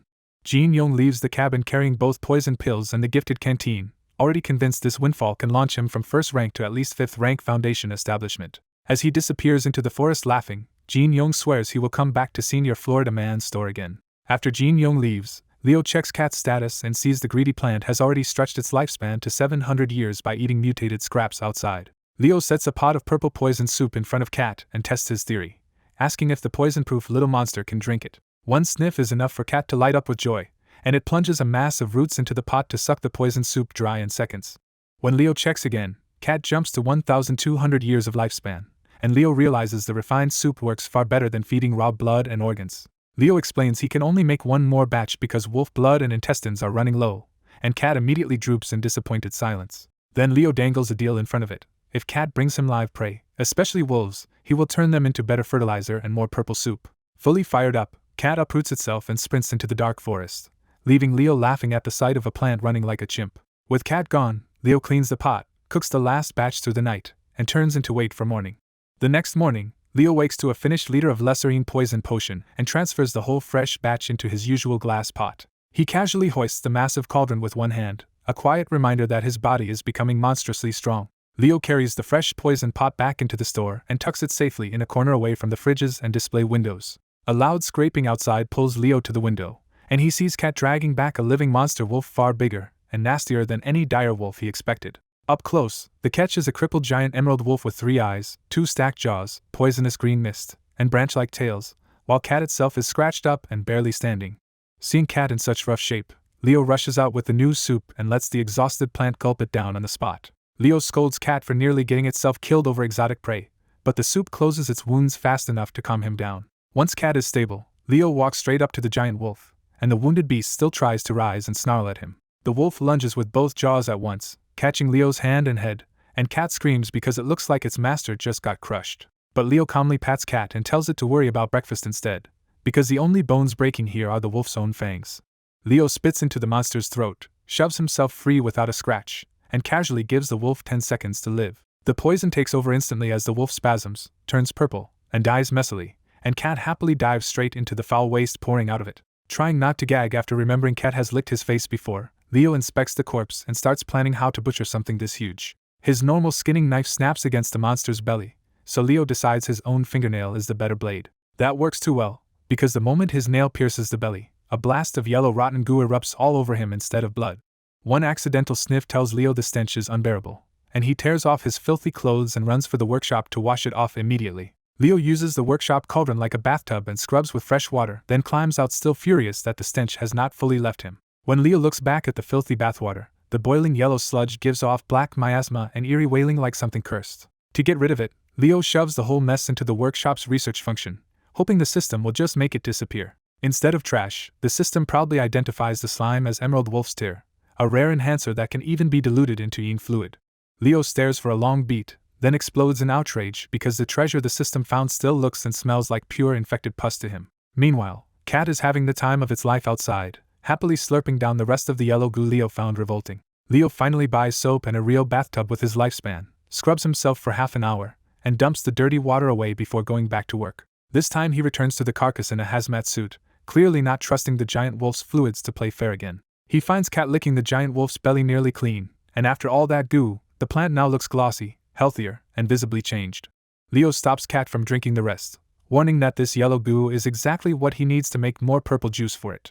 As Leo fills half a bucket, he notices Cat has evolved again, with thicker vines, thicker branches, and fresh flower buds leaking white mist and a lavender scent. Satisfied Cat has eaten enough, Leo sends it off to play while he gets serious about dissecting the monster properly. Cat climbs onto the cabin roof to sunbathe, leaving Leo alone with the giant carcass and a long day of butchering ahead. By noon, Leo has fully broken the giant wolf down into blood, bones, skin, meat, and organs, but this time he researches every part before feeding anything away.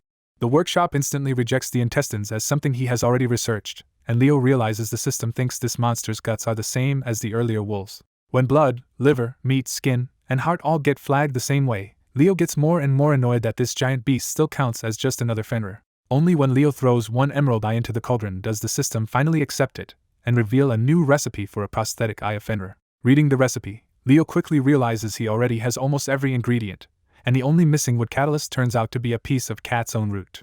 Leo climbs onto the roof and snips the tip of one of Sleeping Cat's smallest roots, taking the ingredient without waking it properly. With everything gathered, Leo starts refining the prosthetic eye and is immediately hit with a brutal timer of almost 24 hours. Unable to speed it up, he spends the rest of the day doing chores, cooking, and cutting more giant wolf meat while the workshop grinds away. At noon the next day, Leo sits behind the store and watches the final seconds tick down, waiting to see if the strange recipe was worth it. The cauldron doesn't make one prosthetic eye at all. It spits out 30 living green eyeballs, including 2 better lesser-grade ones. When one lands in his palm, Leo learns these eyes are man-made parasites that bond with the host, share vision, and boost resistance and cultivation. Leo blurts out that neither he nor Cat can eat something this creepy, and the whole little swarm trembles in obvious fear. Feeling a little bad, Leo reassures the trembling parasites that he has a good host in mind for them after all. Right on cue, Cat crawls down from the roof, sees the floating eyes, and immediately treats them like snacks. Instead of feeding them to Cat, Leo presses one of the lesser-grade eyes onto its face and decides to give his blind plant pet real sight. The parasite immediately sprouts tiny tentacles, burrows into Cat's skin, and turns into a working eye with its own eyelid. For the first time, Cat can actually see, and it stares at Leo in wonder while he proudly introduces himself as the one who fixed that. Leo explains the parasite will live off some of Cat's energy in exchange for better vision and stronger abilities, then refuses to let it eat the rest. Since one eye still looks incomplete on that huge head, Leo asks for permission and installs a second lesser-grade parasite too. With both eyes bonded, Cat finally sees the world in full and bobs happily in pure delight at the miracle Leo just handed it. Cat is so grateful it hugs Leo and licks his face, and his reward for curing its blindness is getting smeared with that rotten monster stink all over again. After testing the prosthetic eyes, Leo packs the leftovers into glass jars and lines them up behind the shop windows like bizarre new merchandise. The eyeballs do not calm down at all. They keep staring outside and bouncing in place as if watching the world for the first time. Back in the workshop, Leo skips grain pills for once and digs through the alchemy recipes he has unlocked to see what else he can actually make. Most of the formulas are useless for now because they demand absurd ingredients like holy water, unicorn's tear, and virgin sage's blood. Then Leo finds one workable option, a werewolf dantian pill that uses Fenrir heart, blood, a poison catalyst, and poison essence. He cheerfully improvises again, replacing the poison catalyst with wolf intestines and using his own spit as poison essence before loading the batch. The workshop accepts the job, and Leo expects another quick result. Instead, the timer slams him with nearly 24 hours, and Leo is so crushed he almost drops to his knees. He sprawls on the floor in total misery and yells at the workshop for taking all day to make what he mockingly calls ancient meth. With nothing else to do, Leo gives up on waiting and decides he might as well drown his boredom in wolf meat.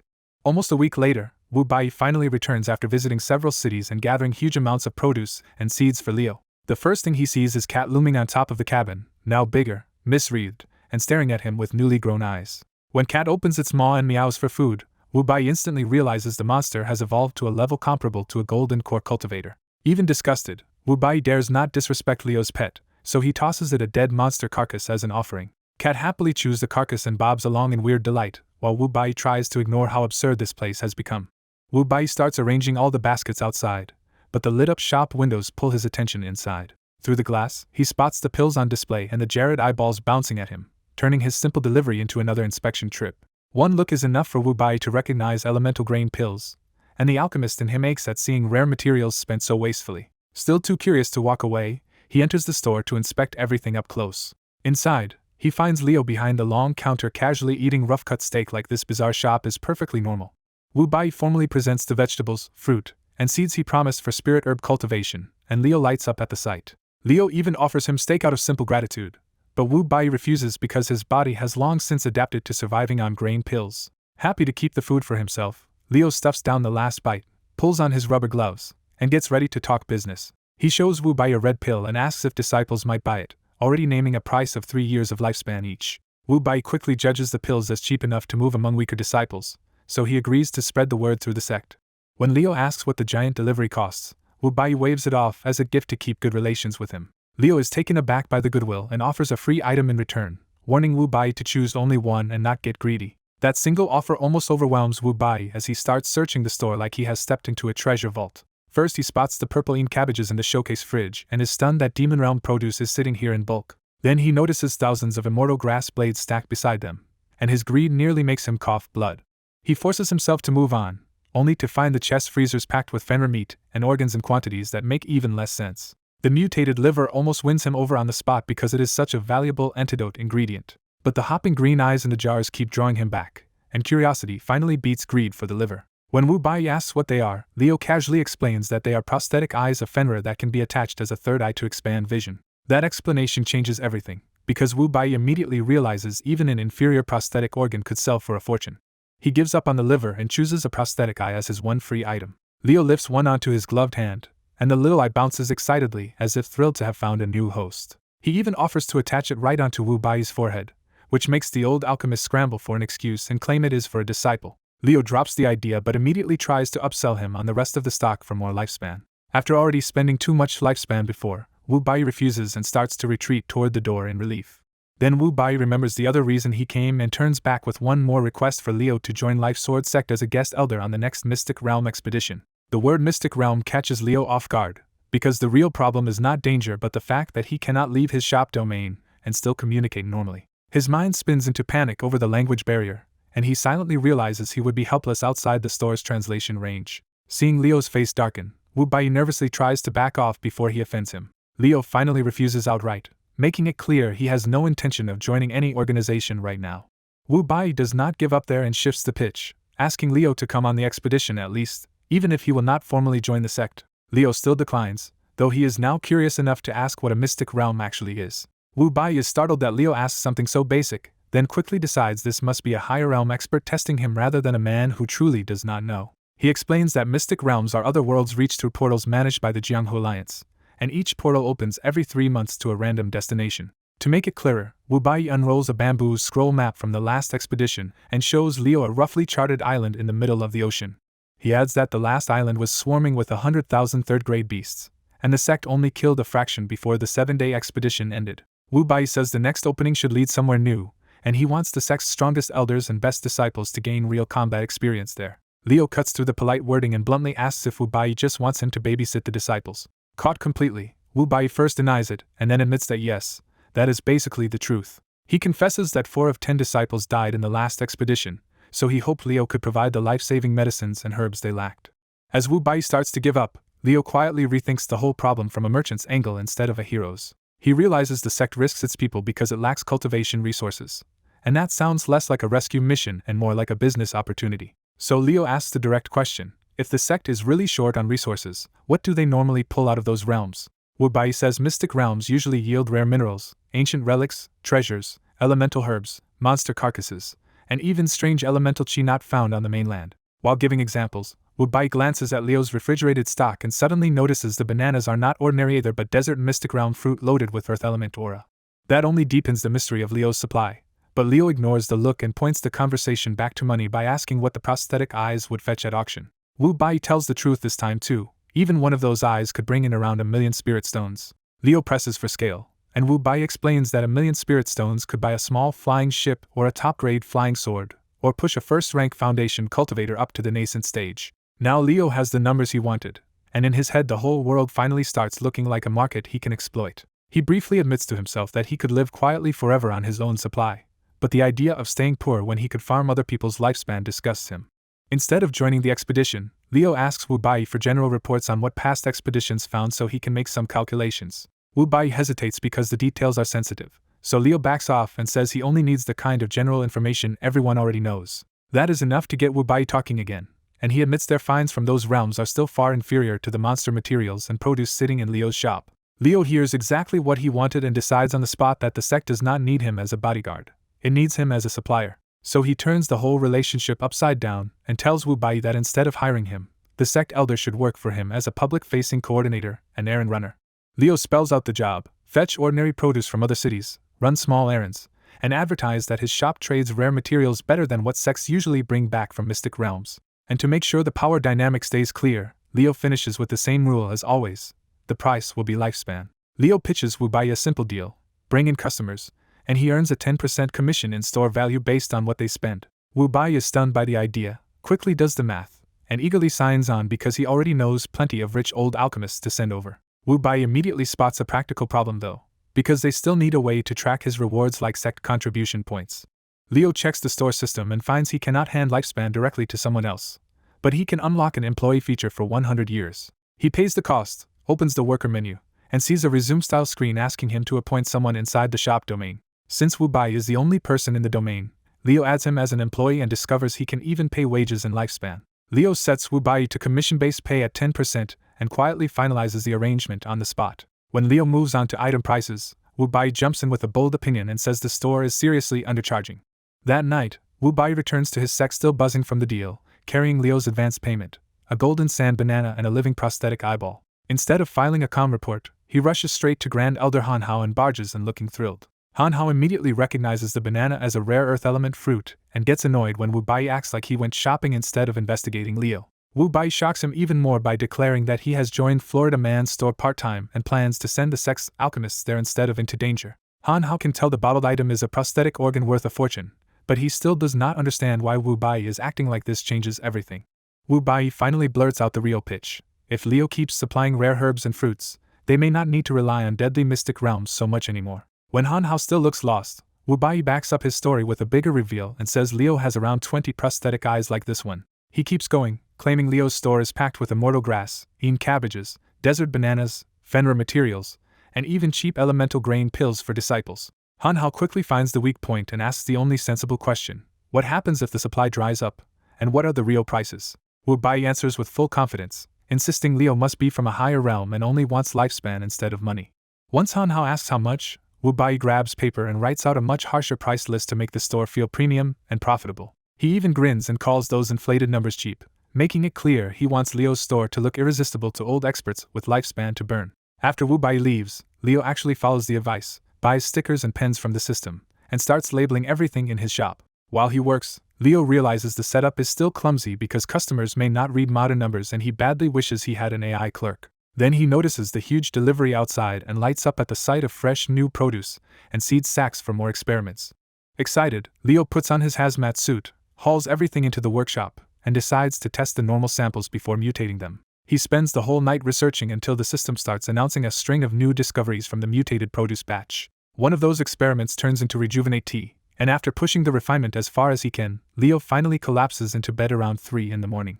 At 5 in the morning, loud banging yanks Leo back awake, and he stomps to the front door in a t-shirt and shorts already in a bad mood. The culprit is Cat, who is desperately trying to squeeze his oversized head through the doorway and meowing like the world is ending.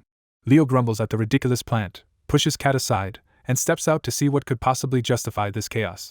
Outside, he finds the answer. Wu Bai has brought Han Hao and a full group of Life Sword sect elders and deacons to shop before sunrise.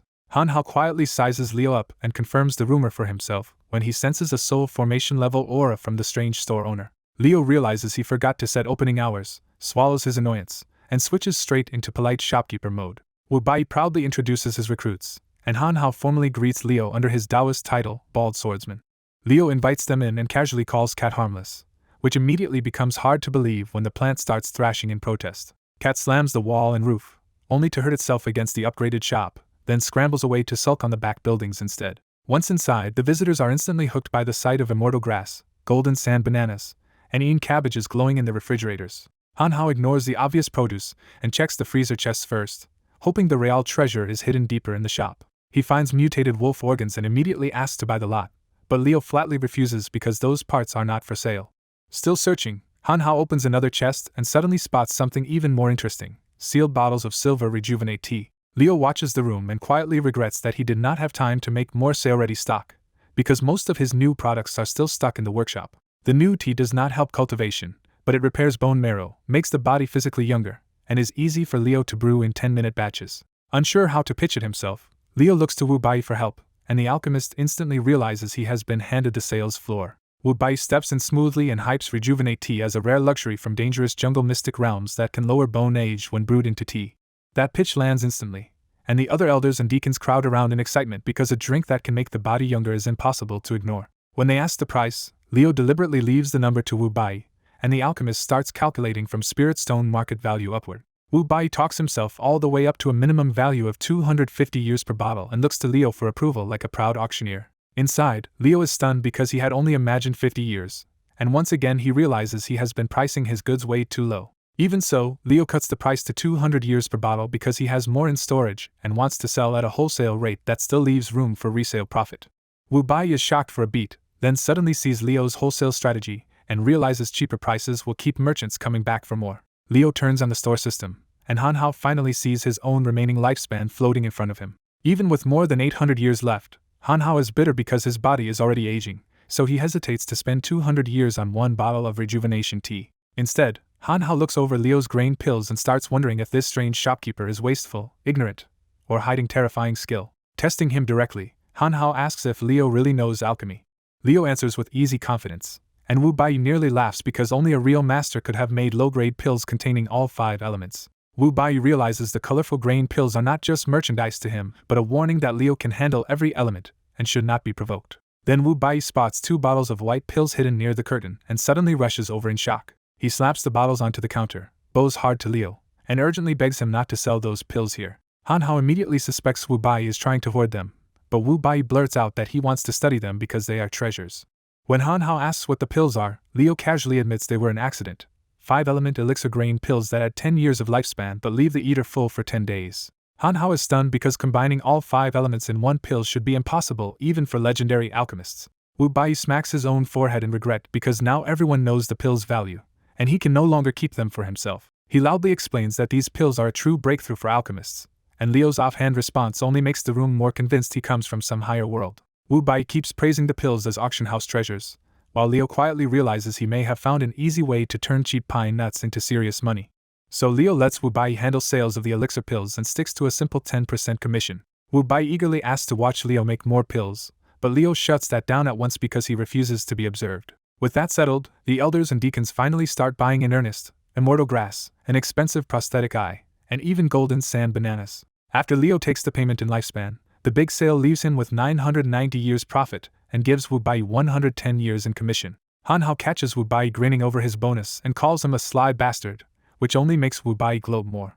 Seeing that trick work, Han Hao boldly asks if he and the others can also work for Leo. Leo offers everyone the same referral deal: bring him customers, and he will pay 10% of the sale in lifespan. Wu Bai panics because he thought this advantage was his alone, but Leo bluntly says he will not let anyone monopolize his market. Han Hao laughs at his friend's failed scheme, and Wu Bai fires back that he knows more powerful people before storming out to recruit customers immediately. Wu Bai dashes off with the elixir pills before paying, leaving Leo to watch his first half-robbery in this world.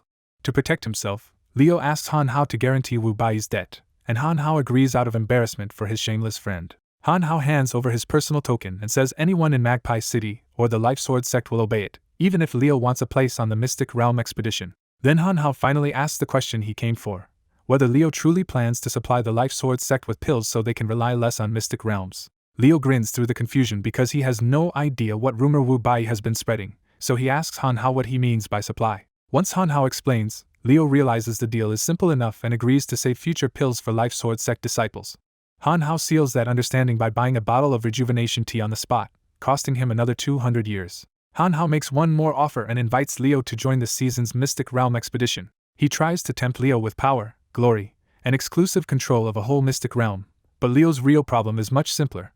He still cannot speak their language well enough to survive the trip without embarrassing himself. So Leo politely refuses and says the spot should go to a disciple who earned it, not an outsider. Han Hao and the deacons are deeply impressed by that answer, and they leave even more convinced Leo is an honorable senior. Once they fly off, Leo shuts the shop, locks the door, and finally enjoys the silence. The exhausting night catches up with him, and he collapses onto his bed in the back room and falls asleep almost instantly. When Leo wakes up around 1 in the afternoon, he steps back into the shop and finds the front windows blacked out by a huge familiar shape. It is Cat, now sitting outside with its new menacing Fenrir-like eyes and scratching the glass because it is hungry again. Leo grumbles that he needs the bathroom first, and Cat answers with a weirdly affectionate meow that makes their routine feel disturbingly normal. After Leo uses the outhouse by the boulder, Cat happily eats from the septic tank and also devours the discarded eaten cabbages. Back by the workshop, Leo glances at the stacked lumber, decides that can wait, and turns to the thing he really wants: upgrades. He opens his status and grins at a little over 2,000 years of lifespan, enough to start spending big. Leo immediately opens the alchemy workshop menu and pays 1,000 years to upgrade the cauldron building. Instead of a simple upgrade, the system throws him 4 build choices, and Leo instantly gets dragged into ugly min-max thoughts about level caps and wasted points. Trusting his instincts, he picks product quality first because that seems like the safest long-term investment. The workshop rises to level 2, the building refreshes itself, and the system confirms the max level is 10, which means Leo guessed right about needing a real upgrade plan. That clue sends Leo into full factory planning mode as he starts weighing quality, quantity, extra cauldrons, and automatons for different production builds. When he checks the build system for another workshop, he finds the icon locked behind Humble General Store level 3, and the grind becomes painfully obvious. He still has another 1,000 years ready, so he checks for the next workshop upgrade and gets briefly excited when the price is still 1,000. But the moment he tries to upgrade again, the system blocks him with the same store level 3 requirement, and Leo realizes he is trapped in a shameless mobile game progression wall. A system prompt offers Leo a level 3 store upgrade for 2,000 years of lifespan, and he can only stare at it in frustration because he still cannot afford it. His eyes drift to Cat on the roof, and when he checks the plant status, Cat somehow has 3,743 years of lifespan from living on eaten cabbage and Leo's filth. Leo calls Cat over, already thinking about stealing some lifespan from his own pet, but Cat just ignores him and goes right back to napping. Since Cat refuses to help, Leo kills time by testing the upgraded cauldron with a fresh batch of rejuvenate tea. The new cauldron still shows almost 10 minutes for the tea, and Leo is visibly let down that the upgrade did not speed this recipe up at all. While waiting, Leo pulls out the hidden bowl of inferior Fenrir Dantian pills, the valuable wolf pills he made from the brutal 24-hour recipe. The pills are exactly the kind of cultivation treasure Wu Bai and Han Hao wanted, but Leo keeps them for himself because each sweet black pill adds 100 years of lifespan. He briefly considers selling the stash for a huge profit, then rejects that idea and swallows one himself like a medicine and a snack at once. When the tea finally finishes, the liquid rises above the cauldron, and Leo spends 1 year of lifespan on a glass bottle to collect it. The upgraded result is still only lesser rejuvenate tea, but now a leader can shave off 2 years of physical age instead of 1. That is good enough for Leo, so he starts another batch and immediately chugs the first bottle because to him it tastes like cold root beer. The drink puts him back in a working mood, and he decides the neglected lumber and uncleared land finally need to become something useful. He drags massive iron pine logs to the front yard and leaves them on display, half testing whether anyone might buy them as raw material. To see what the wood is worth, Leo chops a piece off with his bare hand and carries the sample into the workshop for research. The next tea batch comes out just as mediocre, but Leo is still thrilled that he has basically invented endless youth-flavored soda for himself. Then he drops the wood sample into the cauldron, hits research, and discovers a new recipe that can refine iron pine lumber into sacred wood. Because the recipe needs no catalyst, Leo gets even more interested and starts chopping extra lumber down into arm-sized blocks by hand. He starts the refinement, sees another short timer, and heads back out to keep working while the workshop handles the craft. When the block finishes, Leo comes back to find a perfect 1 cubic meter cube of sacred wood, denser and more refined than the raw lumber. Leo can tell the block is precious, but since it is useless to him right now, he dismisses it as little more than a fancy display stand and drops the project. So he goes back to the routine that actually helps him, brewing more tea and ripping more iron pine trees out of the ground to expand his land. By sunset, Leo has uprooted 20 trees and peeled their bark, and even though the new field is still uneven, he can finally see room for a future farm and another workshop. Back at the sect, Han Hao summons Han Meng and orders him to start sending disciples to Leo's store, because the pills and treasures there are too useful to ignore. Han Meng agrees in principle, but he warns that some inner disciples are spoiled enough to cause trouble if they see a shop full of treasures. The warning lands on Ouyang Ting, a talented but arrogant young master whose family backing makes him far more dangerous than an ordinary disciple. Han Hao decides the simplest lesson is to let Ouyang Ting offend the wrong person, because provoking a soul formation senior like Leo would be a brutal way to learn humility. But when Han Ming brings up Ouyang Ting's soul formation relatives, Han Hao drops the joke and orders the outer disciples to go first while the inner disciples stay in the dark. That plan is already too late, because by 8 that night Ouyang Ting has already dragged in outer disciples to verify the story about Leo and his treasure shop. The 17-year-old prodigy dismisses the outer disciples the moment he confirms the story, making it clear they were only there to verify Leo and his shop. Once they are alone, Ouyang Ting makes the deacon list everything Leo has, from prosthetic eyeballs and immortal grass to fenrir organs and pills. When the deacon even presents a blade of immortal grass he bought from Leo, real greed flashes in Ouyang Ting's eyes. He clicks his tongue at the news that Leo is soul formation stage, but instead of backing off, he decides his family's influence can still force a path open and orders the Hound Squad to assemble. At dawn the next day, Leo is already back to work, drinking his coriander coffee and expanding the future farm by pulling more trees and stripping useful materials from them. As he clears the area, he also gathers every strange bush and dead plant he can mutate, including 2 more thorny vine whips. Without Wu Bai around to price them, Leo tosses one thorn whip into the cauldron and researches it to see what the workshop can turn it into. The result surprises him, because the workshop identifies it as a metal thorn whip that can be refined into a stronger firmament thorn whip. Leo immediately realizes weapons are risky merchandise, because he already knows these thorn vines could kill a person in one hit. Even so, curiosity wins, and Leo loads the whip and catalysts into the cauldron anyway and starts refining the first artifact. The hour-long timer is short enough that Leo decides to refine the second whip too, then keeps clearing land while both artifacts finish. 2 hours later, Leo tries out both finished whips and quickly decides they are pointless for him when his bare hands already hit harder. So he casually tosses the whips aside, planning to get rid of them later like they are junk instead of valuable artifacts. From the roof, Cat has been watching the whole time, and unlike Leo, it can feel that the discarded whips are dangerous treasures closely tied to its own branches. The moment Leo loses interest, Cat sneaks down, grabs both whips, and runs off into the deeper forest with obvious excitement. Copying Leo's movements, Cat cracks the 2 whips for fun and blows apart a huge swath of ordinary pine trees in an instant. That only makes Cat happier, so it smashes even more trees until local beasts panic and scatter. When prey finally moves, Cat drops the target practice and pounces, devouring rabbits and a strange pheasant raw on the spot. With its appetite satisfied, Cat starts wondering whether its own branches could work like the whips too. The thought is enough to trigger a resonance, and both whips fuse straight into Cat's branch arms. After the first jolt of surprise, Cat loves the upgrade and starts testing the new merged limbs until they move like a natural part of its body. It even wraps the whip arms around its trunk like armor before heading back to the shop to keep practicing in secret. While sneaking in rooftop practice, Cat spots 11 sect visitors approaching the store, led by one stronger middle-aged cultivator with 10 weaker outer disciples behind him. Feeling very confident in its new fused weapons, Cat decides to intercept the visitors first. Around noon, just after Leo finishes a second batch of grain pills, shouting erupts outside and he hears Cat causing trouble again. In the front yard, a sect deacon and 10 outer disciples have their weapons half drawn while Cat blocks them with a grin and shamelessly demands a toll in food. The humans cannot understand Cat's meows, but from the way it points at its mouth and grows more agitated, they slowly realize it either wants feeding or wants to eat them. Before the standoff turns ugly, Leo steps out and instantly reads the situation for what it is. He smacks Cat on the back of the head to stop it, and Cat flips from menace to affection so fast that it starts happily licking his face instead. Leo wipes off the bad breath slime with a towel, only for Cat to dive for the contaminated bucket water like it is a treat. Then Leo picks the huge plant up like it weighs nothing and casually hurls Cat into the backyard to clear the entrance.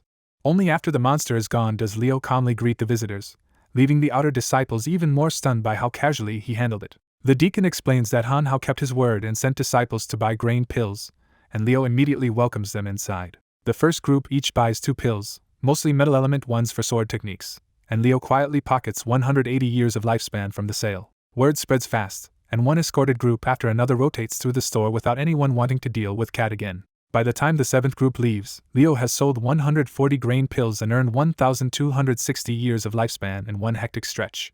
With the midday rush finally over, Leo gets a moment to breathe and starts restocking the grain pills for whoever comes next. But while Leo is busy selling, Ouyang Ting has already arrived nearby with 20 black-robed men, and from the tops of the pine trees they watch the shop in silence. By day, Ouyang Ting and a squad of masked killers hide in the shade and spy on Leo's store from the forest edge. When Ouyang Ting asks if Leo can be killed, Duan Mu coolly judges him as an easy target despite his soul formation rank. Duanmu claims Leo's foundation feels flawed and says they should wait for night, so Ouyang Ting settles in to rob and kill him after dark. Elsewhere, Leo checks his remaining lifespan, sees he has more than enough, and upgrades the store to level 3 on the spot. The building refreshes itself with cleaner walls and new metal fittings, and Leo hurries inside to see what changed. Inside, Leo is stunned to find the same store now much wider, as if the walls pulled outward without changing the furniture layout. He checks the domain grid outside and realizes the impossible trick. The store still occupies the same 10 by 10 footprint from the outside. Leo checks the bedroom storeroom next and finds that it expanded too, from a cramped hole into a small studio-sized room. He briefly hopes the upgrade added a real bathroom, but the disappointment hits when he finds the store is still only a store. Once the excitement passes, Leo starts rearranging the shop to make the bigger interior actually useful. The empty middle still looks wrong, so Leo buys 6 aisle shelves and turns the place into more of a real store. He keeps investing, buying stacks of plastic containers so his pills can be sorted and displayed instead of piled in bowls. The alchemy upgrade pays off when Leo inspects a new low-grade metal grain pill, stronger than his older batches and finally worth a higher price. He updates the label to 15 years of lifespan per pill, while the lesser-grade stock stays at the old price. Then Leo looks over the white glossy lesser elixir grain pills and immediately realizes they are too valuable to leave in public view. Thinking of how shocked Wu Bai would be, Leo hides the elixir pills in the enlarged storeroom before anyone can learn they exist. He also pulls the poison pills into their own section, remembering Jin Yong and deciding those dangerous goods need a separate shelf. Leo spends the rest of the day running between the alchemy workshop and the store until the shelves are fully stocked and night finally settles in. At 9 that night, an exhausted Leo steps out planning to wash up and sleep, only to find Cat snoring on the roof like nothing in the world matters. His mood sours when he discovers Cat drank his stored water and fouled the jar with its awful breath, forcing him to head to the stream instead. Gloves on and bucket in hand, Leo walks toward the stream and briefly notices a suspicious shape behind a huge mutated pine tree. The forest bugs swarm him instead, and Leo irritably kills them just by breathing and standing there long enough. One hidden assassin almost attacks, but Duanmu stops him because the trap array is not ready yet. Leo stares toward the hiding place for a few uneasy seconds, then carries on to the stream as if nothing happened. About 10 minutes later he returns damp from the stream, and the killers keep watching as he approaches the store in his usual strange gloves. When Leo sets down the bucket, takes off his gloves, and mutters about hating insects, the hidden squad goes rigid and mistakes his mood for killing intent aimed at them. Even so, Duanmu keeps laying talismans around the store while carefully staying out of Leo's line of sight. At the back of the property, another assassin seals Leo's rear exit and notices the alchemy cauldron still brewing something valuable. Greed gets the better of him, and he walks over thinking he can steal the pills without anyone noticing. He tugs and strains with both hands, but the cauldron lid will not move at all. Frustrated, the assassin finally kicks the cauldron and shatters his own foot instead of knocking it over. While he kneels there clutching the broken foot, a thorny vine silently creeps up behind him. Cat wakes, whips the vine around the man's face, and snaps his neck in one brutal twist. The monster drags the corpse onto the roof, strips it, and stuffs the body into its mouth like a fresh midnight snack. The crunching overhead makes Leo frown, but he only assumes Cat caught some beast and goes back inside annoyed at the bugs. As soon as Leo locks himself inside, the assassins slip out and finish surrounding the building with more talismans. Because they just watched Cat eat one of their own alive, Duanmu orders everyone to kill the plant first and treat it like a golden core threat. 5 assassins leap onto the roof and hack at Cat together, expecting an easy kill. Instead, their swords snap on impact, and the gang realizes Cat's body is far tougher than any monster they expected. Cat turns with a confused little meow, still chewing, as if it just found 5 more snacks on the roof. The desperate backup daggers bend too, and Cat finally lashes out with its thorn whips. One whip strike tears through all 5 men so brutally that their deaths expose the ambush for good. Realizing subtlety is over, Duanmu roars for the chi sealing array to be activated immediately. The talismans flare and a red dome slams into place around the whole property, trapping both Cat and Leo's store inside it. Duanmu smugly tells Ouyang Ting the barrier suppresses chi inside the dome, so the expert and the monster should be helpless now. Ouyang Ting gets distracted bragging about the Situ clan's backing, and for a moment the 2 men act like the fight is already won. Cat immediately ruins that confidence by lunging at the assassins, only to slam face first into the red barrier. Annoyed and confused, Cat starts attacking the dome itself, and the first heavy blows already make it shake and crack. Duanmu still tries to laugh it off and has the assassins pepper Cat with crossbow bolts through the barrier. The bolts bounce off harmlessly, and the angry plant doubles down, hammering the same spot until the dome is on the verge of breaking. When the array starts failing for real, Duanmu finally joins the fight himself with a soul-backed sword strike from the sky. Cat barely dodges, but one major root is cut and starts bleeding green sap as it tumbles into the backyard. Duanmu is rattled when his sword wave smashes the building directly, and still fails to damage it at all. Wounded now, Cat lets out a loud distressed cry that sounds less like a monster and more like a hurt pet calling for help. Inside the shop, the noise keeps interrupting Leo's sleep until he finally sits up and complains about Cat causing trouble again. He presses his ear to the wall, hears the pounding outside, and checks the front window first, only to find nothing there. The sound is clearly coming from the east side, but Leo still considers ignoring it until the system suddenly warns him that one of his buildings is under attack. That finally flips the switch in his head, and Leo asks the system if burglars can be punished by taking lifespan and self-defense. For once the system answers, confirming that criminals who attack him, the store, or his employees can have their lifespan extracted. Now fully on board with payback, Leo heads for the back door and tries to open it. The knob will not turn because the assassin sealed the exit, and Leo snaps it off by sheer force. Annoyed beyond words, he kicks the whole door apart and blasts through the red barrier at the same time. Stepping outside, Leo first notices the real problem. Cat is hurt and bleeding green sap beside the shop. Leo lifts his eyes to the black-robed intruders and coldly asks which one of them hurt his cat, while the assassins ready their crossbows against him.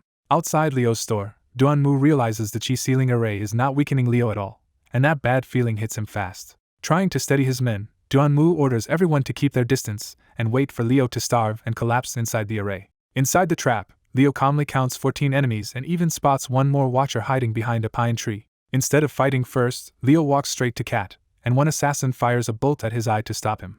The bolt hits Leo's pupil and simply breaks, which shocks the assassins more than any threat could.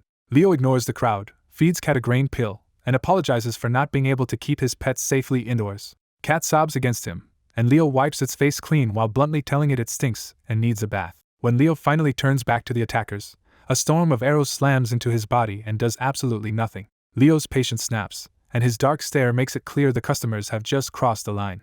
From outside the barrier, Duanmu launches a red sword wave slash at Leo's neck as his finishing move. Leo catches the exploding sword attack in his palm, and the blast fills the dome with smoke instead of stopping him. The assassins smirk and assume Leo is burning to death, because no one they know survives Duanmu's attack. Then Leo's fist punches straight through the red dome, and the so-called perfect trap shatters like glass. Leo steps out of the blown-away smoke with glowing green eyes, completely untouched and still full of power. Panicking, Duanmu fires 7 more sword slashes, but Leo calmly bats them back with one arm. Duanmu dodges his own reflected attacks and lands on the workshop roof, only to realize Leo has vanished. A heartbeat later, Leo is already behind him with a hand locked around the back of his neck. Leo leans in and coldly reminds Duanmu that the store is closed at night. As Duanmu's neck starts burning under Leo's grip, Leo adds the real fine for hurting Cat and damaging his store, all of Duanmu's lifespan. For the first and last time in his life, Duanmu sees his own lifespan window dropping straight to 0. Duanmu screams once, dries up in Leo's hand, and crumbles into ash on the spot. The remaining black-robed men finally understand the gap and panic into a full retreat. Leo does not chase them himself this time and instead orders the shop domain to collect compensation from every attacker. One after another, the robbers' lifespans are stripped away, and their screams echo through the forest as they die off-screen. When the final total lands, Leo stares at more than 8,000 years of lifespan and realizes this raid paid absurdly well. The profit is so ridiculous that Leo almost starts wishing more idiots would attack his shop. That laugh cuts short when Leo hears one black-robed survivor still breathing nearby. The system explains why. It cannot steal lifespan from innocent bystanders, guests, or customers, so this man never actually attacked. Leo is annoyed anyway, and when the survivor bolts, he launches after him in a single explosive step. Ouyang Ting finally understands the disaster. The clan's hound squad is gone, and now he is running alone from the monster they targeted. Leo catches him from behind with one bare-handed hit to the back of the head, and Ouyang Ting tumbles across the ground into a tree. As Ouyang Ting lies dazed, Leo realizes too late that hitting him bare-handed without gloves will trigger mutation instead of a clean capture. The mutation starts brutally, with pain ripping through Ouyang Ting's head, stomach, bones, and nerves all at once. His lungs rupture, his arms turn into grotesque masses of flesh, and the strong cultivator slowly suffocates to death. Looking at the corpse, Leo is not guilty so much as irritated that this accidental kill cost him Ouyang Ting's lifespan. He drags the swollen body back toward the store, already thinking about whether the mutated blood and organs might be useful for alchemy. Back at the store, Cat happily greets Leo and immediately eyes the new corpse like fresh food. Leo laughs and tells Cat not to eat this one yet, because he wants the body intact for now. Cat goes back to the assassins it killed, loosens outer clothing while remaining modestly covered, and starts eating the bodies instead. Then Cat suddenly spits the meat back out, and Leo realizes why. The grain pill he fed it means its stomach will stay full for 2 days. Cat throws a little tantrum. Leo laughs at the ridiculous timing, and he keeps hauling Ouyang Ting's corpse to the backyard. Far away at the Life Sword sect, the top floor belongs to Han Hao, while the floor below stores the life candles that track every inner disciple. The sect's rule is simple and chilling. A natural death leaves the candle intact with the flame out, but a killing breaks the candle in half. That candle room is guarded by tiger swordsmen, a scarred elder with tiger tattoos and no patience for foolish disciples. A sharp crack breaks the silence when Ouyang Ting's life candle suddenly snaps and falls. Tiger swordsman recognizes the name, immediately knows the Ouyang clan will be trouble, and moves to inspect the death. He drops the broken candle into the sex vision bowl, which turns cloudy, and starts replaying Ouyang Ting's final sight without sound. The replay shows the forest cabin and the black-robed squad setting up talismans around Leo's store, and Tiger Swordsman instantly recognizes the Ouyang clan's shameless hound squad style. Instead of sympathy, the elder sneers at the squad's cowardly methods and calls them trashy assassin wannabes. The replay keeps going with Cat on the rooftop and the squad trapping it in the array, which only makes Tiger Swordsman mock them more for ganging up on one third-stage monster. His mood shifts when the infamous G-ceiling array cracks apart, because now this is no longer a joke. Ouyang Ting's hidden viewpoint is terrible, and Tiger Swordsman gets visibly irritated that the dead fool stalked badly even while spying on a life-and-death fight. Then Leo steps into view, and Tiger Swordsman reads the five-element aura around him as the mark of an extremely dangerous senior. From there the elder watches the whole disaster unfold. Leo breaks the formation, flashes to Duan Mu, and turns the captain to ash in an instant. When the other men also die without Leo even touching them, Tiger Swordsman realizes this power is something he cannot explain or counter. The replay ends with Ouyang Ting fleeing and getting struck from behind, and that is enough for Tiger Swordsman to judge the case clearly. In his eyes, Ouyang Ting was an idiot who provoked a far stronger senior, and died exactly the way a fool should expect to die. But the real problem is political, because Ouyang Ting's father will not accept this quietly, and the sect could be dragged into war. Unable to decide a matter this big alone, Tiger Swordsman takes the evidence upstairs to Han Hao. The Ouyang clan has life candles too, and in the Jianghu Alliance Palace another broken candle sends the same bad news racing toward Ouyang Long. At that moment Ouyang Long is sharing tea with two other clan lords in a refined courtyard when a servant kneels and reports his son's death. Ouyang Long stays outwardly calm and only asks the one question that matters: who killed him? The servant recreates the vision with water and the broken candle, forcing Ouyang Long and the other lords to watch Ouyang Ting's final mistake together. When the replay reveals that Ouyang Ting brought assassins to attack a soul formation cultivator who was minding his own business, the two lords burst out laughing. Their mockery stings even more than the death, because Ouyang Long is being humiliated in public by his own son's stupidity. He politely excuses himself from the gathering, but the moment he turns away his eyes are already bloodshot with anger. Then Ouyang Long gives the order that pushes the fallout into motion. Prepare the ship, they are going to the Life Sword sect. At the airstrip outside Cauliflower City, Ouyang Long stormed back to the Ouyang clan airship in a filthy mood after being humiliated in public. The servant who had rushed ahead to ready the ship came to report, and Ouyang Long called him over with icy calm. Instead of listening, Ouyang Long drew his sword and cut the man's head off on the spot, blaming him for what happened. He turned to the rest of the crew and barked out the real lesson: never report sensitive information to him in public again. The crew launched immediately for Magpie City, while Ouyang Long stayed on deck simmering and the others hurried to throw the body away and scrub the blood clean. Mid-flight, Ouyang Long spotted a cultivator on a flying sword coming dangerously close, and it turned out to be Wu Bai. Wu Bai made a smooth landing on the deck, cheerfully calling it a coincidence, while his eyes flicked to the still fresh bloodstain. Ouyang Long tried to brush him off, but Wu Bai pulled out one of Leo's grain pills and offered business through the Cauliflower City auction house. Even angry, Ouyang Long instantly recognized the pill as real and valuable, but he still told Wu Bai to go through his servants because he wanted to keep moving. Wu Bai pushed harder by revealing a prosthetic eyeball too, warning that servants would just skim the fees for themselves. That finally hooked him, and Ouyang Long stomped over demanding to see every other treasure Wu Bai was hiding. Wu Bai laid out an immortal grass blade and more pills, and Ouyang Long's eyes went wide the moment he saw how rare they were. When Ouyang Long asked if he had made them himself, Wu Bai casually said no and claimed he was only running errands for another master alchemist. That answer hit harder than the treasures themselves, because now Ouyang Long needed to know who this hidden alchemist was. He immediately ordered the airship to turn around and head back to Cauliflower City instead of Magpie City. On the return flight, Wu Bai tried to tempt him toward the strange store near Magpie City, pitching it as a place full of herbs from mystic worlds. Ouyang Long refused flatly, saying he would rather gather rare herbs for free in mystic realms than waste spirit stones on some small shop. Wu Bai let him reject the offer for a moment, then casually revealed the real hook. The shop did not take spirit stones at all, only lifespan. That made Ouyang Long stop cold, because lifespan as currency sounded exactly like the work of an evil cultivator. He spun on Wu Bai in fury and accused him of dealing with an unorthodox life-draining sect. Wu Bai backed off with both hands raised and argued that the pills themselves proved the seller was orthodox, because evil Qi could never produce such pure five-element medicine. Ouyang Long still did not trust the mystery seller, but now he wanted answers badly enough to keep questioning Wu Bai instead of throwing him off the ship. Back at the store, Leo tested Ouyang Ting's blood in the workshop and was baffled when the system identified it as yin fluid. He grumbled about it, but since yin fluid was still useful, he saved the blood instead of wasting it. Then he hung Ouyang Ting's mutated corpse from a tree to drain the rest of the blood for later use. With too much cleanup left, Leo gave up on sleeping and started collecting the assassin's mangled bodies from the roof. He sorted the useful parts from the trash, throwing flesh into the backyard as cat food and piling up clothes, weapons, and belongings beside the workshop. He searched the grounds for every other assassin too, but by instinct alone he only recovered 13 full sets of gear and still could not find one missing body. As sunrise crept closer, Leo gave up on the last corpse and rushed to strip the strange yellow talismans off his store walls and windows. Looking over the heap of black clothes afterward, he was almost cheerful because once washed they would make perfect cleaning rags. The real nuisance was the pile of confiscated weapons, and the one haul that genuinely interested him was the 19 rings he had taken from the corpses. Once the crime scene was handled, Leo finally switched from cleanup to growth and decided to spend his lifespan on upgrades instead of new research.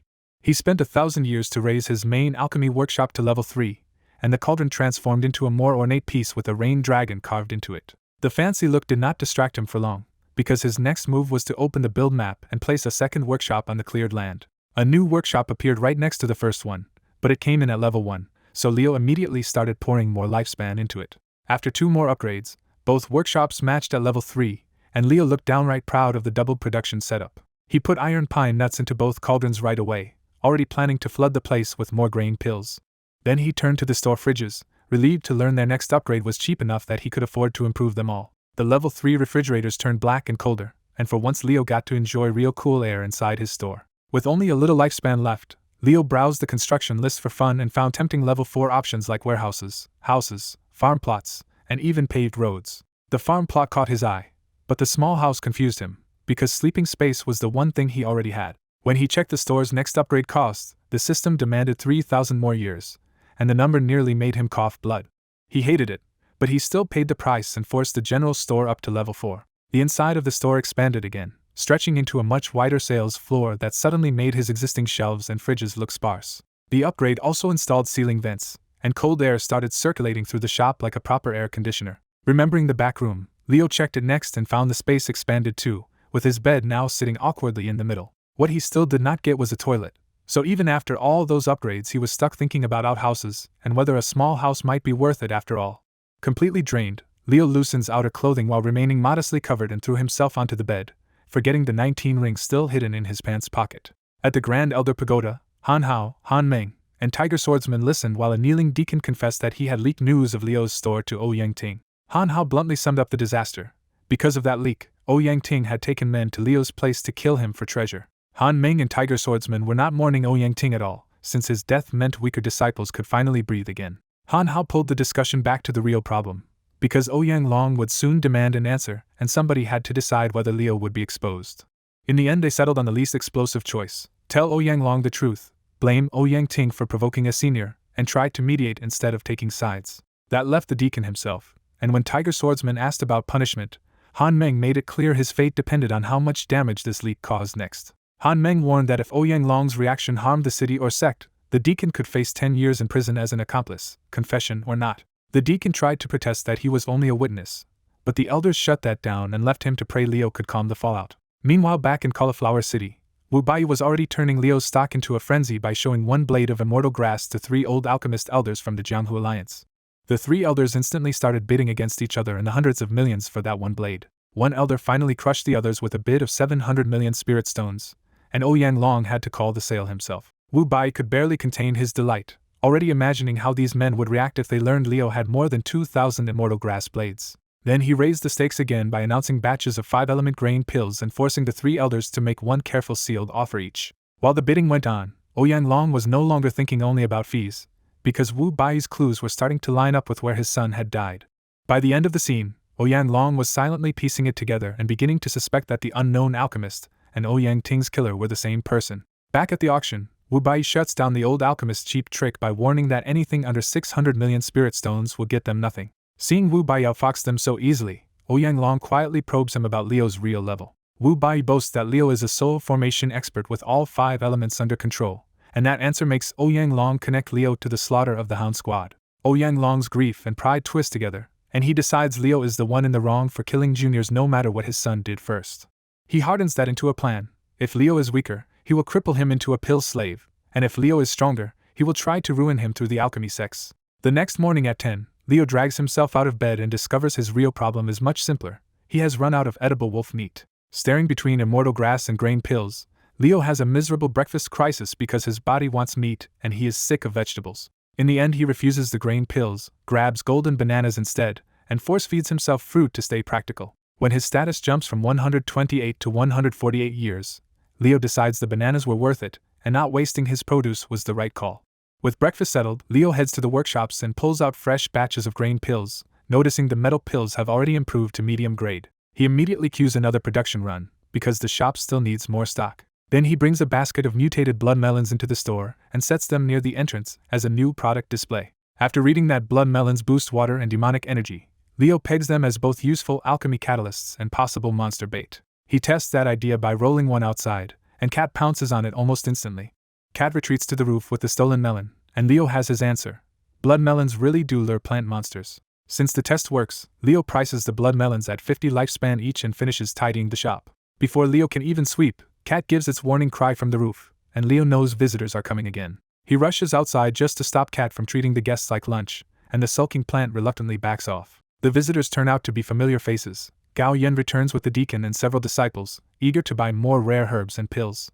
Leo opens his domain, notices Gao Yen's lifespan has somehow surged past 200 years, and quietly wonders what the boy has been doing. Leo invites everyone in, but Gao Yen stops cold when he notices the stripped iron pine logs stacked outside. When Leo casually names the wood, Gao Yen lights up because iron pine can serve as precious metal-aligned charcoal for alchemy. Thinking the stuff is common here anyway, Leo sells Gao Yen a whole log's worth for just 10 years. Gao Yen eagerly tries to cut the iron pine down to size himself, but his sword snaps on the first strike and leaves him frozen in embarrassment. Embarrassed, Gao Yen asks for help, and Leo casually chops the 5,000-pound log into 10 blocks with his bare hand. The deacon touches one of the cut blocks, senses the crushing metal essence inside, and jolts to the realization that this lumber is far more valuable than it looks. To clear up the confusion, Leo brings out a real sacred wood block and explains that the logs still need refining before they become that. The deacon all but blurts out the block's true worth, saying smiths could forge a holy weapon from it that would slaughter undead in one hit. Leo checks the recipe in his head, remembers sacred wood is easy to refine but annoying to harvest by hand, and quietly bumps the price up to 100 years with the usual discount. When Gao Yen says other alchemists need a full year to refine sacred wood, Leo casually claims he made this one in his spare time and was about to turn it into furniture. That idea nearly gives the deacon a heart attack, and he instantly begs Leo not to waste national treasure material on a chair before buying it on the spot. After taking the deacon's lifespan, Leo finally leads the whole group inside for real. Gao Yen lingers one beat behind and uses his emerald spatial ring to store the 10 wood blocks in a flash. Before Leo can ask about the ring, the disciples inside start shouting because the store is far bigger on the inside than it looks from outside. Leo thinks cultivators are ridiculous for ignoring the magic storage ring while losing their minds over floor space. But he lets it go and starts the sale anyway. Most of the disciples settle for 2 metal pills each, but Gao Yen surprises Leo by grabbing 15 wood element pills in one sweep. Leo warns that this will leave Gao Yen with only 40 years, but the boy bets on future breakthroughs and the immortal grass his master still has not refined yet. Leo accepts the gamble, the whole group finishes paying, and the deacon walks away with a hefty commission from the sale. Once the customers leave happy, Leo closes the door and enjoys the rare feeling that business is finally going well. That peace lasts only a moment before the strange rings in his pocket start jiggling again and remind him about the loot he never figured out. He pulls out a ruby ring, copies Gao Yen's rubbing trick, and gets absolutely nothing for 5 full minutes. So Leo tries the most Leo solution possible, touches the ring with spit, and the whole thing cracks open. The broken ring explodes into a mountain of stored junk, flooding the shop floor with stones, books, talismans, clothes, weapons, jars, and scraps. One blue stone catches his eye, and after he picks it up and sniffs its ocean-like mist, it turns black in his hand. He carries the sample to the workshop, and the cauldron identifies it as an essence stone packed with all 5 elemental energies. The item data gets even stranger by revealing that 1,000 essence stones can become a soul stone, leaving Leo baffled but interested. Back in the store, Leo regrets cracking the ring at all and starts sorting the giant mess into plastic bins. While sorting, he gets annoyed that speech translation does not help him read the books, so he searches the shop system for a language fix. The system offers universal language upgrades at absurd prices, and even the more specific divine Shang options still cost far too much for Leo to justify. Since he cannot read any of it yet, he dumps the books and scrolls aside for later, and keeps sorting weapons, talismans, jars, and ordinary junk. Then he opens some pill bottles from the loot, recognizes the contents as plain old grain pills, and starts toying with them. The moment Leo spits on the useless pills, they sizzle, rot, and sprout strange white mushrooms right in front of him. He rushes a sample to the workshop, which identifies them as sweet dream mushroom seeds and warns they once terrorized the Jianghu. Leo completely ignores the warning and gets thrilled instead, because to him this world just handed him a new kind of mushroom to grow.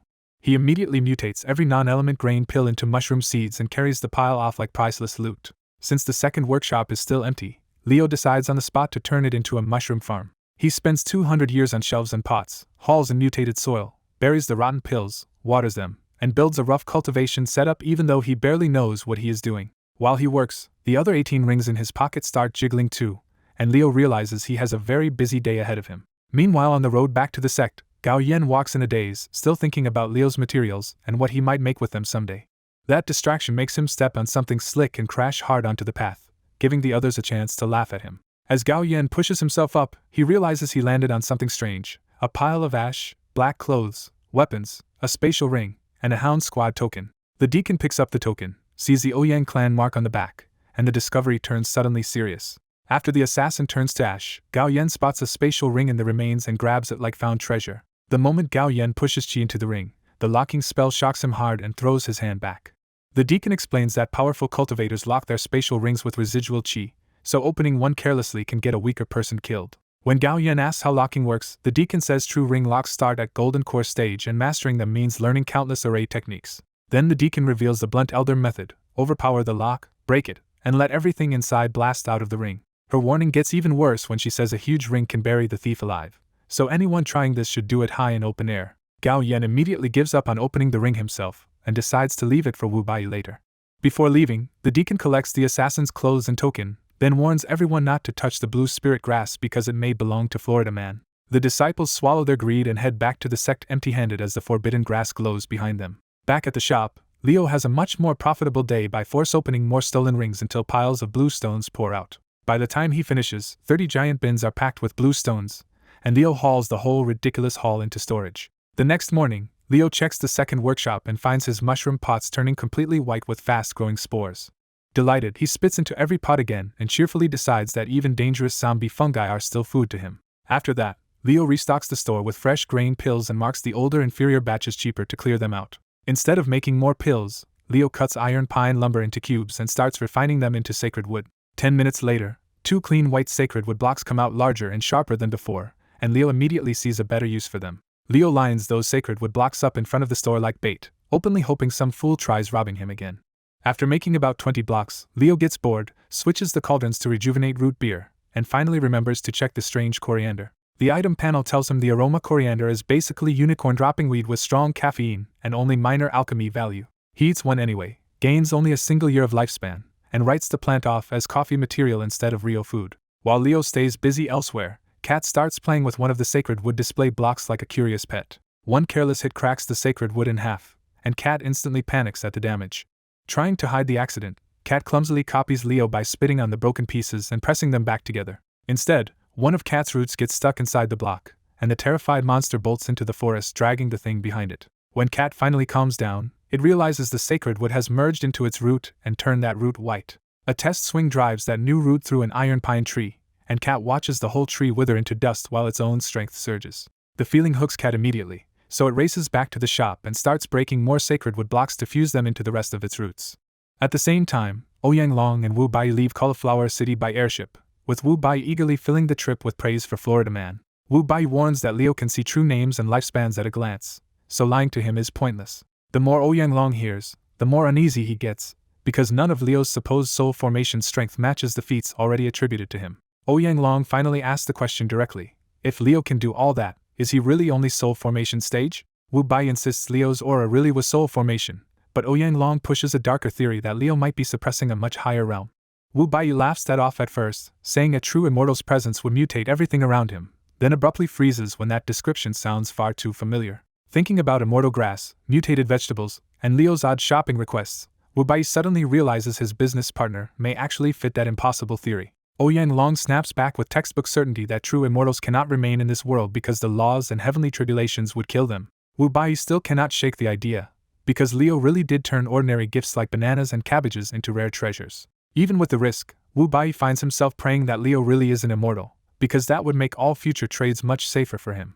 10 minutes later, the airship reaches Leo's forest property, and both men see the store and 2 workshops spread across freshly cleared land. Wu Bai notices the active cauldrons too and gets even more nervous, as if every detail here might confirm his worst theory. Ouyang Long orders the ship to hold position and jumps down first, with Wu Bai hurrying after him. The instant they land, Cat crawls over the roof to meet them, and Wu Bai hurriedly offers it a monster carcass-like tribute. Cat enjoys the respect, pats Wu Bai on the head with a vine, and casually accepts the offering.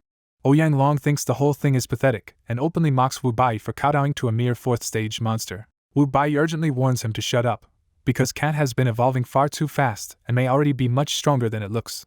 Ouyang Long studies Cat more carefully and notices its roots now gleam like sacred wood and repel evil energy. Because his cultivation is higher, Ouyang Long also sees the transparent Tao spirit behind Cat and realizes this monster is an exceptionally rare specimen. Greed takes over, and Ouyang Long bluntly tells Wu Bai they should kill Cat and split the priceless monster parts.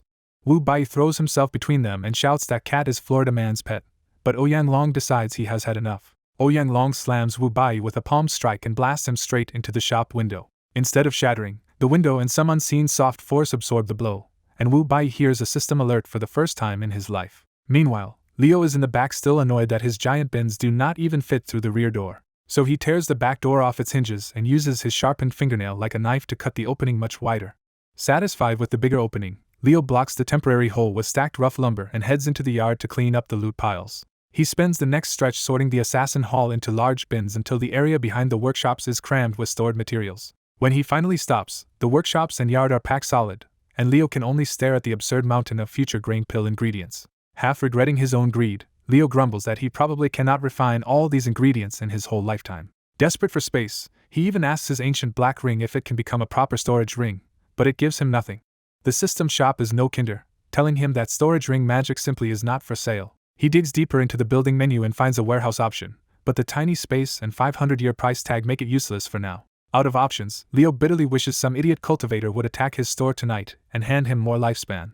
The answer comes instantly as a loud crash erupts from the front of the store. Then the system confirms it. One of Leo's employees has been assaulted by a visitor, and Leo lights up in stunned, grateful excitement. Outside the shop, Ouyang Long spots Wu Bai trapped in a floating barrier and finally notices the store owner walking in from the backyard.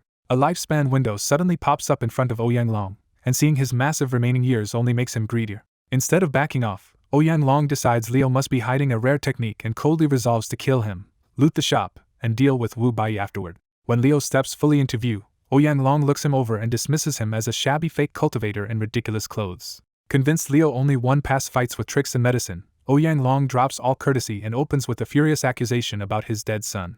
Leo answers with blunt contempt because he genuinely has no idea who this man is. Once Leo checks Ouyang Long's lifespan, his confusion vanishes and turns into greedy excitement at such a valuable target. Ouyang Long doubles down and orders Leo to kneel, but Leo just walks closer with an annoying grin and asks why he should. To show the gap in power, Ouyang Long summons his two Dao avatars, a fire dragon and a water dragon, behind him. Leo goes blank for a second, then stares at the two spirit dragons in delight when the system shows that even Ouyang Long's Dao avatars have lifespans he can take. Rather than strike first, Leo needles Ouyang Long with nonsense about Pokemon battles because he wants the enemy to attack the store first. Still trapped and unable to speak, Wu Bai can only sweat in horror as he watches Ouyang Long walk straight into disaster. Insulted that Leo mocked his Dao avatars, Ouyang Long orders the dragons to cripple him and keep him alive as a slave. The two Dao dragons strike together, freezing Leo from the legs up while fire crashes into his upper body in front of the shop. Wu Bai feels the terrifying heat and cold from inside the barrier, and he shuts his eyes because he knows this is about to end very badly for Ouyang Long. Ouyang Long laughs, adds an ice lance and fire spear on top of the dragon attack, and detonates them into a cloud of steam and debris. As the fog hangs in the air, Ouyang Long finally notices something deeply wrong. The shop, the windows, and Wu Bai's barrier are all completely unharmed. He clears the fog and finds Leo still standing there, shirt burned away but otherwise completely fine. At that exact moment, Leo gets the system warning he wanted. The store has been attacked, so now he can take lifespan as compensation. Leo actually applauds Ouyang Long for making that mistake and cheerfully tells him he played himself. With a single finger snap, Leo erases Ouyang Long so completely that the man only realizes too late his body is already gone. The two Dao dragons also die with him, shattering into gem-like fragments on the ground. Leo immediately drops the drama and happily rummages through the ash pile for loot and lifespan profit. When Leo checks his total, he sees nearly 5,000 years of lifespan and beams at the payout. Now that the danger is over, the system finally releases Wu Bai, and he instantly throws himself down to beg forgiveness from the immortal he misjudged. Leo refuses to share any commission from this deal, blaming Wu Bai's terrible customer choice and keeping all the profit for himself. Then Leo points to the flying ship and orders Wu Bai to bring down the people still waiting above. When Wu Bai hesitates, Leo coldly reminds him their contract can end right here, and that fear sends the alchemists racing back to work. Back on the ship, Wu Bai quietly tells the captain the truth. Ouyang Long is dead, and everyone below had better obey if they want to live. The captain is terrified, but he still makes the announcement that Ouyang Long is dead and the whole ship must go pay respect to an immortal. Nobody resists, because whatever they thought of their dead master, none of them were loyal enough to die for him. A few minutes later the ship descends over the forest, and the whole crowd gathers nervously in front of Leo's general store. Before they can meet the immortal, Cat scuttles out to demand its usual toll, leaving the newcomers baffled. Wu Bai hurriedly explains that the plant is the immortal's pet, so the crews start paying it off with food and carcasses. Cat happily gathers up the offerings and crawls off, and the crowd's fear eases into baffled amusement for a moment. The shop door opens at last, and when Leo steps out in a borrowed Hound Squad uniform with his rainbow aura blazing, the entire crowd instantly drops to its knees. Leo welcomes the kneeling crowd like ordinary customers, then casually announces that his shop accepts only lifespan as payment, which sends a visible wave of panic through them. Wu Bai nervously explains how the store works, but even after the crowd understands the lifespan rules, nobody dares step through the door first. To keep Leo from being offended, the Captain Zhong steps forward and offers to shop first even though he expects this new master to be another tyrant. Leo lets Zhong see his own lifespan, and the old captain almost collapses at the shock of seeing his years laid out in front of him.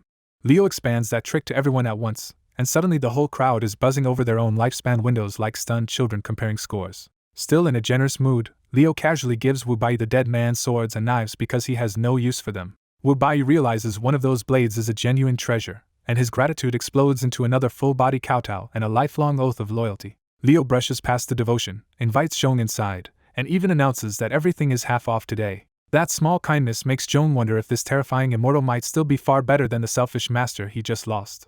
Inside, Zhong is hit with a bizarre but impressive store full of refrigerators, shelves, rare fruit, and neatly displayed pills.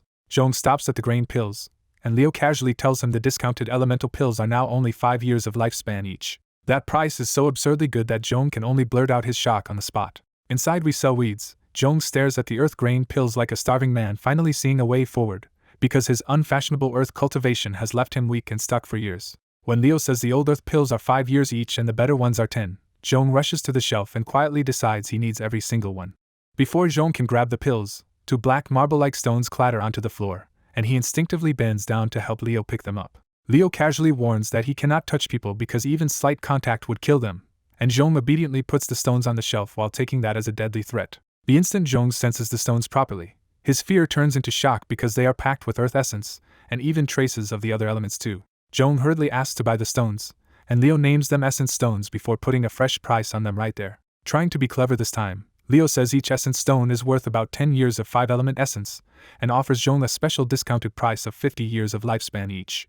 To Zhong, that offer is unbelievably generous, so he nearly collapses with gratitude and immediately buys both stones along with every earth grain pill he can afford. Leo checks that Zhong still has enough life to survive the purchase, packs the pills into a container, and completes a massive 375-year deal. Zhong stores his purchase, bows deeply, and leaves the shop convinced Leo just handed him the resources to break into Nascent's soul and change his whole future. The truth, though, is even wilder. Leo has badly underpriced the stones again, and Zhong walks out feeling like he has received a life-saving act of kindness. Still thinking like a smart businessman, Leo restocks the earth pills and sets out a new box full of black essence stones for the next customers.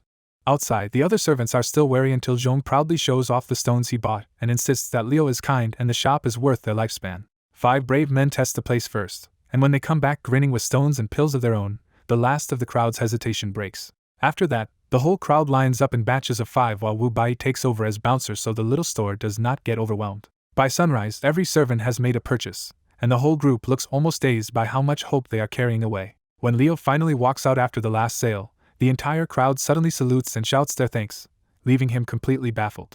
Leo only means to keep future customers coming when he tells them this place will always open its doors no matter their background, but the crowd hears something much bigger in it. Since they still will not leave, Leo starts giving an impromptu speech about struggling from the bottom while half the men break down because his words hit too close to home. He asks what really separates them from their former master, and after the crowd guesses wealth and status, Leo says the real answer is opportunity. Then he flips the idea around and says they actually share the same opportunity too, which only confuses them more until he starts pointing to what he means. Leo points at the pills and stones in their hands and tells them those are opportunity made real, because power only matters if someone recognizes and seizes it. He points to the store next, making them realize that simply stepping through that door instead of backing away was already one life-changing choice. When Leo even points at Wu Bai as another opportunity, the crowd is fully convinced that every useful connection they ignored before could have changed their fate. Leo drives the lesson home by saying the powerful usually seize more chances because they have better information, while people left in the dark walk past openings they never learned to see. Finally, he tells them to go start over, grow stronger, and return with their heads high whether they succeed or run into another wall. That speech completely overwhelms them, and Zhong leads the former servants in kneeling vows to repay Leo and become people worthy of serving him one day.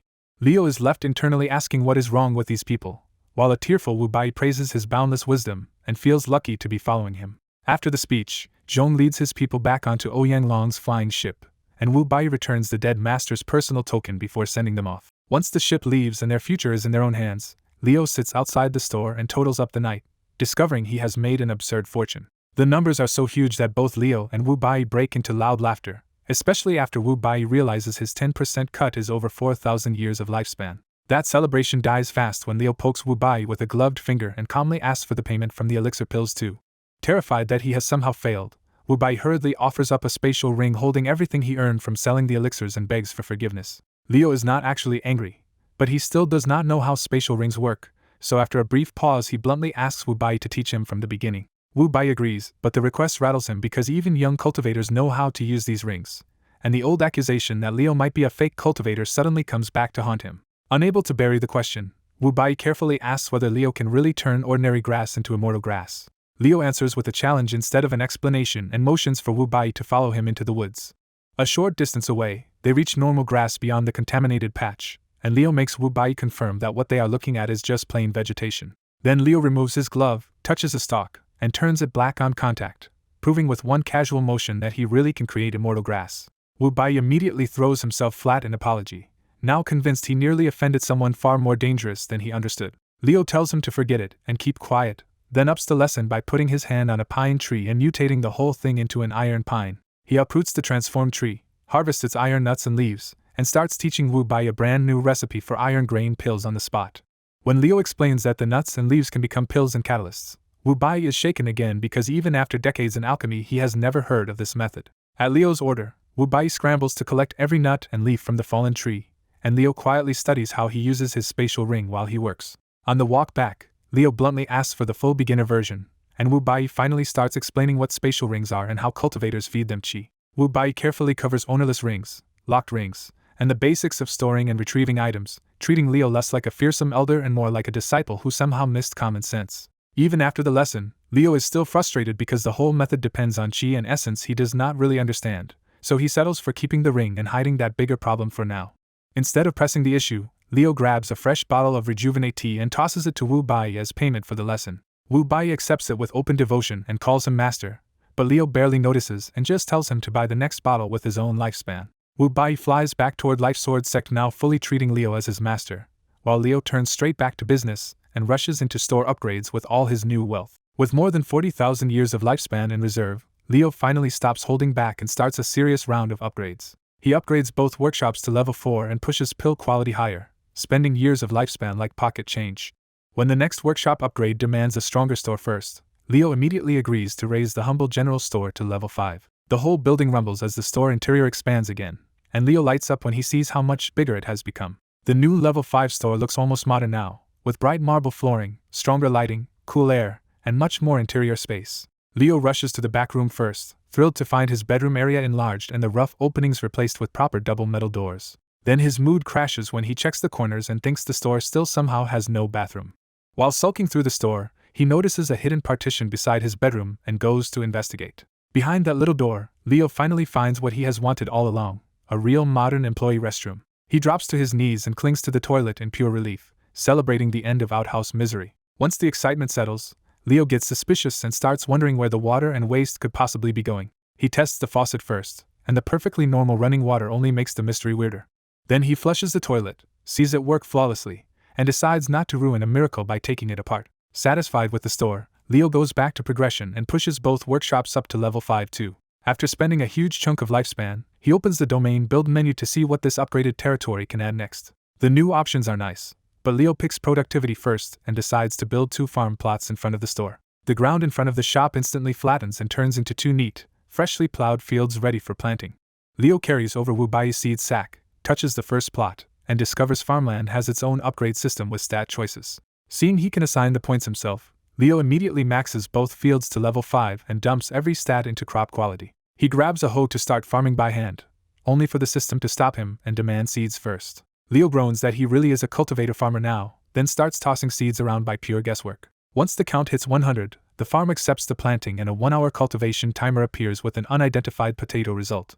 The seeds sink into the ground by themselves, and golden sprouts burst up so fast that Leo can only watch. 10 minutes later the plants are already knee-high, and by the halfway mark the field has turned into a chest-high potato jungle. When the timer ends, the plants tower over Leo, and he pulls one up to reveal a gigantic golden potato buried deep in the earth. The tuber is hot, fragrant, and absurdly oversized, and Leo instantly starts imagining mountains of French fries. He keeps harvesting until a whole pile of giant gold potatoes sits beside the field, and the farm quietly resets itself for another cycle.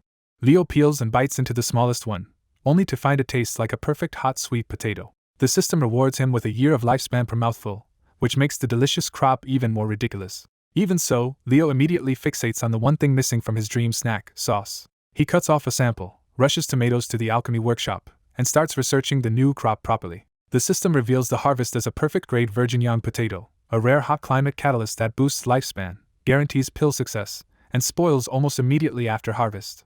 The tomatoes turn out to be fiery young tomatoes, and Leo realizes the 2 ingredients are perfect for his next test. He loads both cauldrons at once to save time, but the 3-hour timer reminds him his fresh potatoes may not wait that long. He dashes back outside to check the harvest, only to find every potato has already turned purple in less than 5 minutes. The premium flavor is gone, but Leo refuses to waste the food and starts eating the rotten potatoes anyway. Even rotten, the potatoes still keep feeding him lifespan and reveal that he is immune to young poison. An hour later the entire harvest finishes withering into black soil, proving this crop is powerful but almost impossible to store normally. That disaster sends Leo back to the domain system, where the glowing granary option suddenly looks like the answer. He places a granary south of the fields, and a tiny hut appears that looks disappointingly small from the outside. The moment he checks it, Leo learns the granary has separate storage and food preservation upgrades, and the preservation path is exactly what he needed. The preservation details are almost absurd, promising protection from pests first and eventually even from unauthorized cultivators and microbes. He instantly upgrades the granary to level 5 and invests early points into preservation before checking how much room it actually has. Inside, the first look is still cramped, so Leo leaves and shifts more points into storage size too. The next time he steps in, the granary reveals its real trick, a massive hidden interior far larger than the little cabin outside. After pacing the place out, Leo realizes he now has a giant storage room and finally feels like one of his investments paid off completely. With storage solved, Leo goes right back to farming and plants both fields to produce another giant batch of potatoes. 1 hour later, 2 full plots give him 200 giant virgin young potatoes, and he hauls the whole shining harvest into the granary. This time the potatoes stay hot, fragrant, and perfectly fresh inside the granary, and Leo is so relieved he nearly worships the floor. Certain his French fry future is secure, Leo heads back toward the workshop to focus on ketchup and sauces at last. But Leo's excited routine has been watched the whole time, and Kat has already noticed he is hiding something delicious in that new building. The second Leo disappears inside, Kat darts down and makes a straight run for the granary.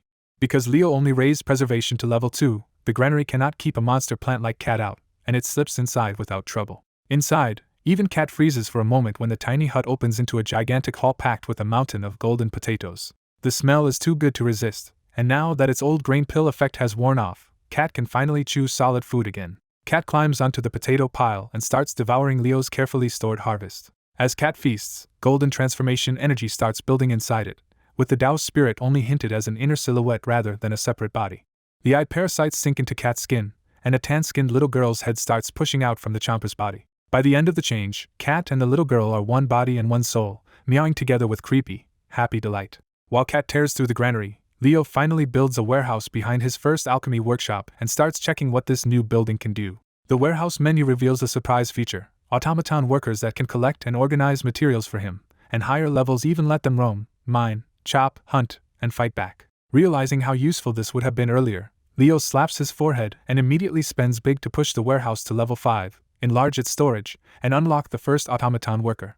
The shabby hut turns into a concrete warehouse with giant double doors, and inside it opens into a huge high-ceilinged storage space far bigger than his store. Then the first warehouse automaton rises from the floor, a wooden mannequin with camera lens eyes and no mouth, while Leo watches in wary silence. Leo tries patting the doll and looking for a command window, but nothing happens until he remembers the automaton needs actual stored items to work with. As soon as Leo rolls a bin of blue stones and essence stones into the warehouse, the automaton finally activates and shambles off to fetch another bin on its own. The mannequin is slow, but it proves it understands the job, hauling the next bin inside and carefully arranging both containers deeper in the building after scanning the space.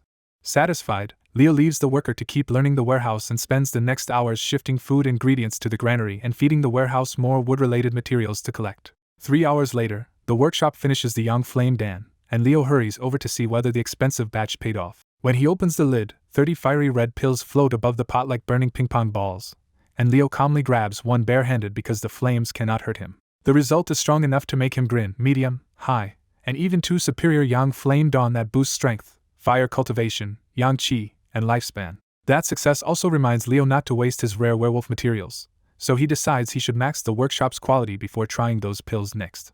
He stores the new pills in a Tupperware container inside the warehouse, queues more cultivation batches, and finally checks how much lifespan all this shopping spree has burned. The number shocks him, because his lifespan has already dropped to just over 14,000 years, and Leo blurts out at how fast the system can drain him. That kills his plan to push the store to level 6, so he opens the shop system instead and goes looking for the language skill he bookmarked earlier. The bad news keeps coming when the translation package costs 20,000 years, leaving Leo only able to afford the reading comprehension version for 10,000.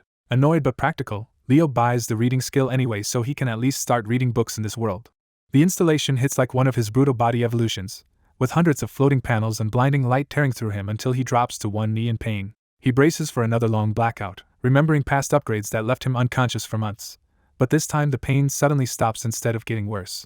When the system confirms the reading skill is installed, Leo is stunned to find himself still awake and steady enough to stand again. Still dazed, he looks for one of his sacred wood blocks to sit on, only to realize Cat has cleaned those out too. That missing furniture sets him off, and Leo shouts into the compound, furious that Cat might have eaten his chairs.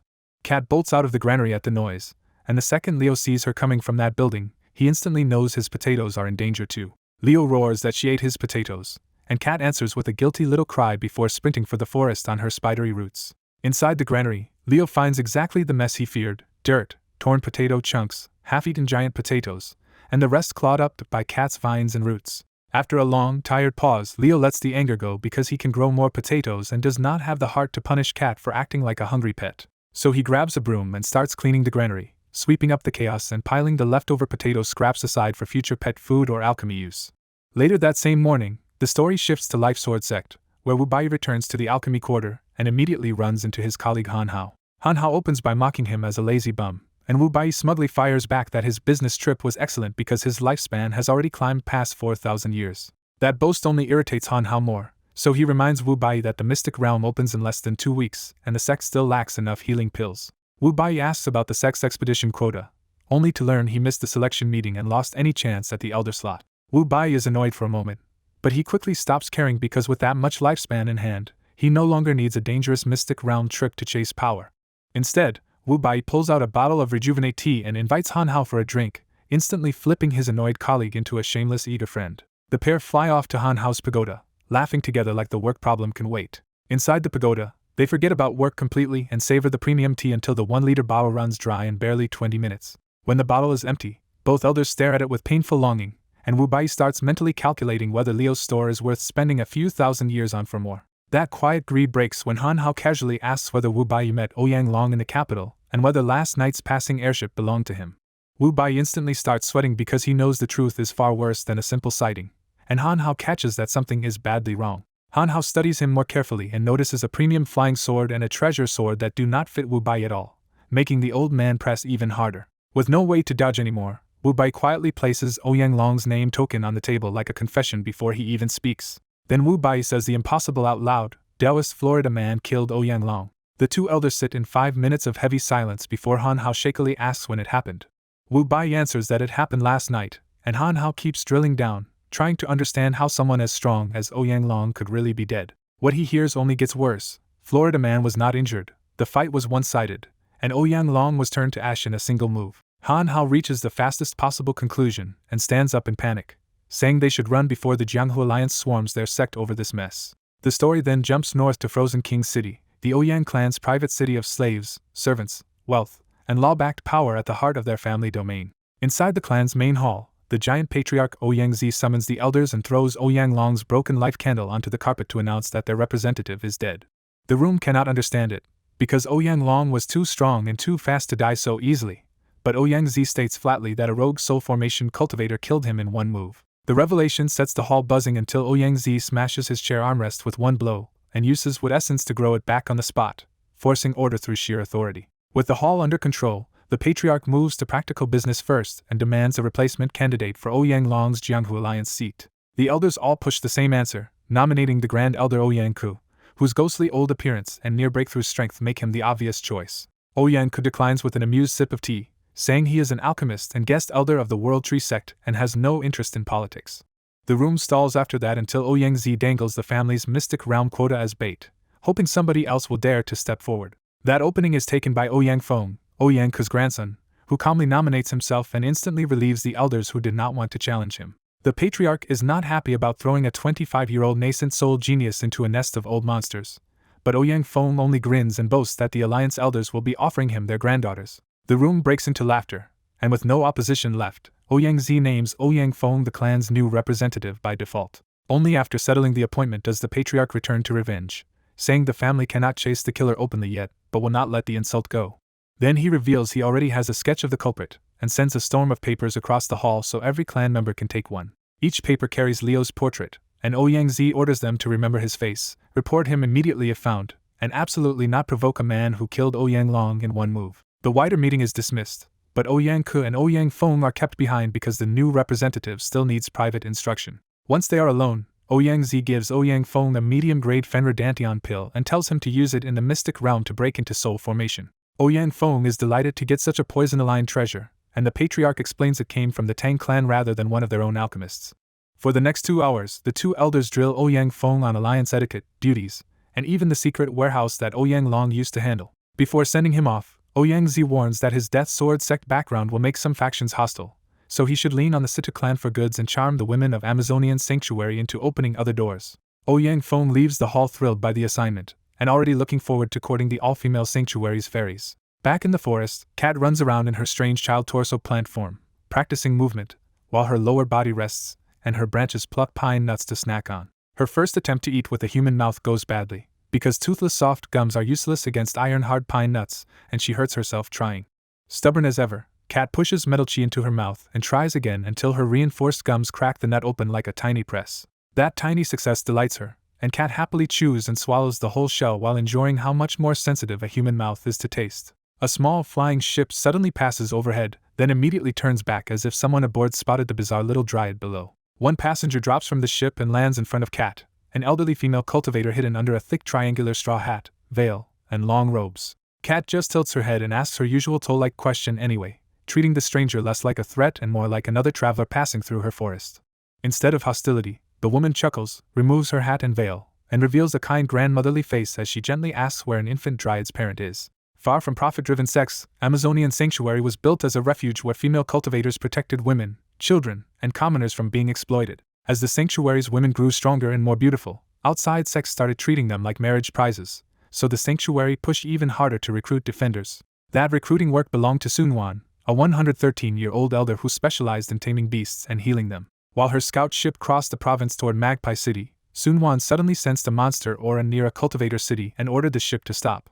She jumped down to inspect it and found Kat, a chomper plant that had evolved so far she was already forming a humanoid infant body. One look at Kat's aura made Sunwan tense up, because this newborn dryad somehow already felt as strong as a fourth-stage monster. Kat broke the tension first with a confused little meow, and Sunwan immediately softened at how harmless she seemed. When Kat could not understand her questions, Sunwan summoned a giant beautiful Dao avatar and used it to connect their minds. Through telepathy, Sunwan learned the little dryad's name was Kat and that she lovingly saw Leo as her father. Kat eagerly shared how assassins had hurt her and how Leo rushed in and wiped them out to protect her. That story killed Sunwan's first impulse to take Kat away, because now she wanted to meet the man who had treated a monster child so well. Kat still cared about the unpaid toll more than any serious talk, so Sunwan laughed and handed over a skinned deer carcass. Once Kat was fed, she happily turned and started leading Sunwan back toward her parent. As she followed, Sunwan quietly warned her disciples to park the ship and come after her without causing trouble. Back at the store, Leo finished cleaning the granary and frowned at Kat's half-eaten potato piles rotting away around him. He considered researching the strange young poison in those potatoes, but both alchemy workshops were still tied up making pills. With no cauldron free, Leo left the idea for later and took some comfort in watching the warehouse automaton keep working on its own. To kill time, he threw himself into stripping iron pine logs by hand until he was completely absorbed in the work. Hours later, Kat finally returned and nudged Leo from behind to announce herself. Leo turned around, noticed Kat's brand new infant girl torso, and accepted with a tired sigh that her dryad evolution had arrived. He still praised her growth and even pinched the newborn cheek, slipping easily into the role Kat already gave him. Before meeting the guests, Leo pointed at Ouyang Ting's rotting mutated corpse and told Kat to get rid of the stink for good. Kat cheerfully obeyed, yanked the body off the hook, and stuffed it into her huge mouth with crunching enthusiasm. Leo changed into a cleaner robe taken from a dead assassin and headed to the storefront to greet whoever Kat had brought back. At the front, he met an elderly woman in green robes and sensed a much larger group waiting deeper in the forest behind her. Sun Wan politely introduced herself as Beast Mother from Amazonian Sanctuary and asked if Leo was the one raising the dryad. Leo answered like a tired parent instead of a dangerous senior, and just asked if his kid had caused any trouble. Seeing the Hound Squad uniform on him, Sun Wan tensed and carefully asked what connection he had to the Ouyang family. Leo had to dig through his memory before he finally remembered Ouyang Long, and casually admitted he had killed him after the man came to avenge his son. That answer hit Sun Wan like a thunderclap, because Ouyang Long was no nobody and Leo said it with almost careless ease. When she asked his name, Leo grinned and gave the ridiculous but deadly serious Taoist title he liked to use, Florida Man. While they spoke, Sun Wan's followers finally caught up and lined up behind her in matching green veils. Leo found their half-hidden, half-showy clothing quietly ridiculous, but the joke died fast because none of them interested him at all. Instead of flirting, Leo switched into shopkeeper mode and invited them to see if his store had anything useful. Sun Wan quickly ordered her disciples to behave and keep their veils on before she followed him inside alone. The moment the door opened, cold air spilled out, and the cultivators outside froze because the building was filled with strange elemental energy they did not understand. Inside the expanded store, Sun Wan was even more stunned, because the spatial distortion made the humble cabin feel impossibly large. She guessed there was a spatial array at work, and Leo dodged the truth by claiming he was just an alchemist using a dead friend's help. Leo's fake backstory only got weirder when he mournfully named that dead friend Wilson, a silent round-headed man who died at sea.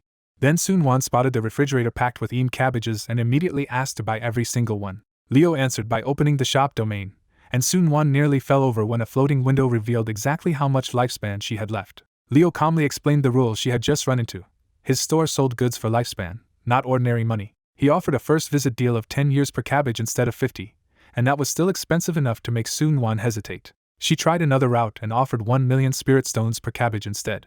Leo realized spirit stones might be useful to him after all, so he softened and made a stranger counteroffer of his own. For each cabbage, Leo wanted both the 1,000,000 spirit stones and 100 normal cabbages on top. That bizarre request made Sun Wan study the whole shop more carefully, and the clues started piling up fast. Between the Mystic Realm goods, the fire essence pills, and Leo's casual power, Sun Wan began to suspect she was standing in front of something far beyond a normal cultivator. So Sun Wan stopped dancing around it, and directly asked if Leo was an immortal. Leo dodged at first, but once she defined immortals by age and world-crossing power, he jokingly asked whether living more than 3,000 years qualified. Then Leo pushed the joke too far and casually claimed he had already been alive for 50,000 years. Sun Wan turned pale on the spot, and Leo instantly regretted saying that much and tried to pass it off as a joke. Instead of pressing him, Sun Wan dropped to her knees and offered herself in service as long as he spared her and her disciples. When Sun Wan nervously added that she would obey even indecent demands, Leo's face darkened because he wanted lifespan and cabbages, not that kind of misunderstanding. Leo bluntly shut that idea down and told her he only wanted normal cabbages, which left Sun Wan flushed and relieved. Seeing she was eager to please, Leo pivoted fast and asked for something useful right now, more customers and more lifespan. Sun Wan immediately offered a lead of her own, explaining that her sanctuary trained with water techniques, so her people would likely want the blood melons. Leo liked that answer enough to secretly recruit Sun Wan as a store employee, turning her fear into a business partnership on the spot. He finished the pitch by promising her discounts and a 10% commission on whatever customers she brought in, even sharing lifespan if that was how they paid. Still unsure what Leo wants, Sun Wan steps out of the shop and has her spatial ring dump out a massive payment in spirit stone sacks. With a respectful bow, Sun Wan asks to buy 10 cabbages and explains she still needs another trip to bring the ordinary cabbages Leo wanted. Satisfied with the overpayment, Leo packs 12 cabbages instead of 10 and throws in 2 extra as a discount. Leo tells Sun Wan to bring the others over if they want blood melons too, promising he will keep the price affordable. Sun Wan turns back to her disciples, and the young women stare in disbelief after seeing how respectfully their master dealt with Leo. Trying to calm them down, Sun Wan cheerfully declares that Senior Florida Man is an ally of their sanctuary, and says she bought 12 cabbages of extreme Yin for only 10 million spirit stones. That price completely breaks the disciples' sense of scale, because even 10 spirit stones could have changed their lives. Soonwon explains that each cabbage can push a frost unicorn up by a major cultivation stage, so 12 cabbages means 12 sanctuary guardians can evolve. Once they understand the cabbages are for the sanctuary's beasts, the girls stop complaining, but their eyes still drift back to Leo's huge profit with obvious envy. One disciple swallows her nerves, decides to take a chance, and walks away from the group toward Leo. She introduces herself with careful manners as Jinyo, a 5th-rank Foundation establishment beast tamer, and asks to see Leo's rare goods. Leo starts out smiling, because a polite customer is exactly the kind of approach he likes. Then Jinyo abruptly changes tactics, taking off her veil and headwear to reveal a strikingly beautiful but very youthful face and long brown hair. She leans harder into the act, loosening a few buttons and walking with an obvious practice sway to pull Leo's eyes onto her body. Instead of being tempted, Leo's face goes rigid, and the mood drops instantly as an ugly old trauma kicks back in. Leo can only rub his face and think, oh boy, as the whole situation suddenly feels wrong to him. To make sure what he's looking at, Leo quietly pulls up the shop's lifespan readout for the disciples and checks Jinyo's actual age. The status window confirms the worst part. Jinyo is only 16, and Leo ends up facepalming even harder. Leo takes one look at Jinyo's flirty behavior and shuts the whole thing down in his head, more annoyed than tempted. When he notices the sacks of spirit stones outside, Leo immediately figures out her real angle and bitterly thinks people are the same everywhere.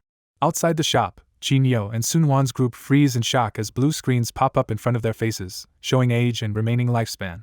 Most of the disciples fall into the normal lifespan range for Foundation establishment cultivators, which makes one tiny outlier stand out even more. That outlier is Yao Qiqi, a 6-year-old commoner with no cultivation yet, and even her blue screen points to unusual promise and a long life ahead. The sanctuary took Qiqi in after bandits killed her parents, so everyone around Soonwon treats her like a child they have to protect. Qiqi is too young to grasp the adult's tension, so the strange blue screen just looks fun to her. She starts batting at the screen with both hands, but it only ripples like water and reforms every time. Soonwon notices at once and gently reins her in with a quiet order to behave. Qiqi immediately goes still, pouting around her teddy bear, while the adults turn their attention back to the business at Leo's store. After a minute of not understanding the adult's business, Qiqi drifts away and starts searching the area for something more interesting. That is when she spots a patch of blue grass and bright pink flowers, and the colorful little corner instantly pulls her in.